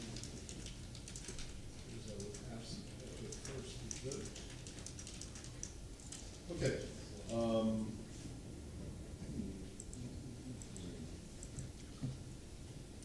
Why don't I pass on this, let somebody else, and Yes, sir. I will look at it quickly. Councilman Maniscalco. Thank you very much. I have an ordinance being presented for second reading and adoption. An ordinance vacating, closing, discontinuing, and abandoning a portion of alleyway right-of-way lying south of Lemon Street, north of Cass Street, east of Howard Avenue, and west of Albany Avenue in the city of Tampa, Hillsborough County, Florida. The same being more fully described in section 1 hereof, subject to certain easement reservations, covenants, conditions, and restrictions, more particularly set forth herein, providing an effective date. We have a motion by Councilman Maniscalco, a second by whom? Second. Second by Councilman Miranda. Please record your, yes, sir. Go ahead, sir. Quick comment on the motion. I don't know why I was absent for this, but it appears that this was a dead-end alley as it approached Howard Avenue, dead-ending into the back of a building. Normally, I don't support vacating alleys, but if it's already a dead end on one end, then I don't object to it. Thank you, sir. Please record your vote.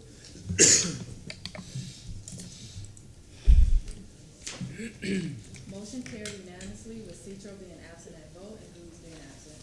Okay, we have about, we have some potentially left here. 30 minutes extension. Now, but before we do that, Councilman Maniscalco, did you have to step out? Yes, sir. You? And Okay. I don't know if, Councilman Cedar, do you have to step out as well or no? I'm not sure. How about we do this? If, we always try to take a lunch. How about we move for a 30-minute lunch? Is that, can everybody eat in 30? I don't know. When am I going to eat at 30 minutes? How about 45? Let's do 1 o'clock. Just keep it. Okay, 1 o'clock. There you go. Well, That's okay. Oh, I'm sorry for the championship. Yes, I would like to. Okay, yeah, so a couple of our members have commitments, so we shall return then at 1 p.m. Council is in recess until. I'm sorry, Councilman, I just walked in the middle of the conversation. You're going to come? What is it? It's championship. Oh, I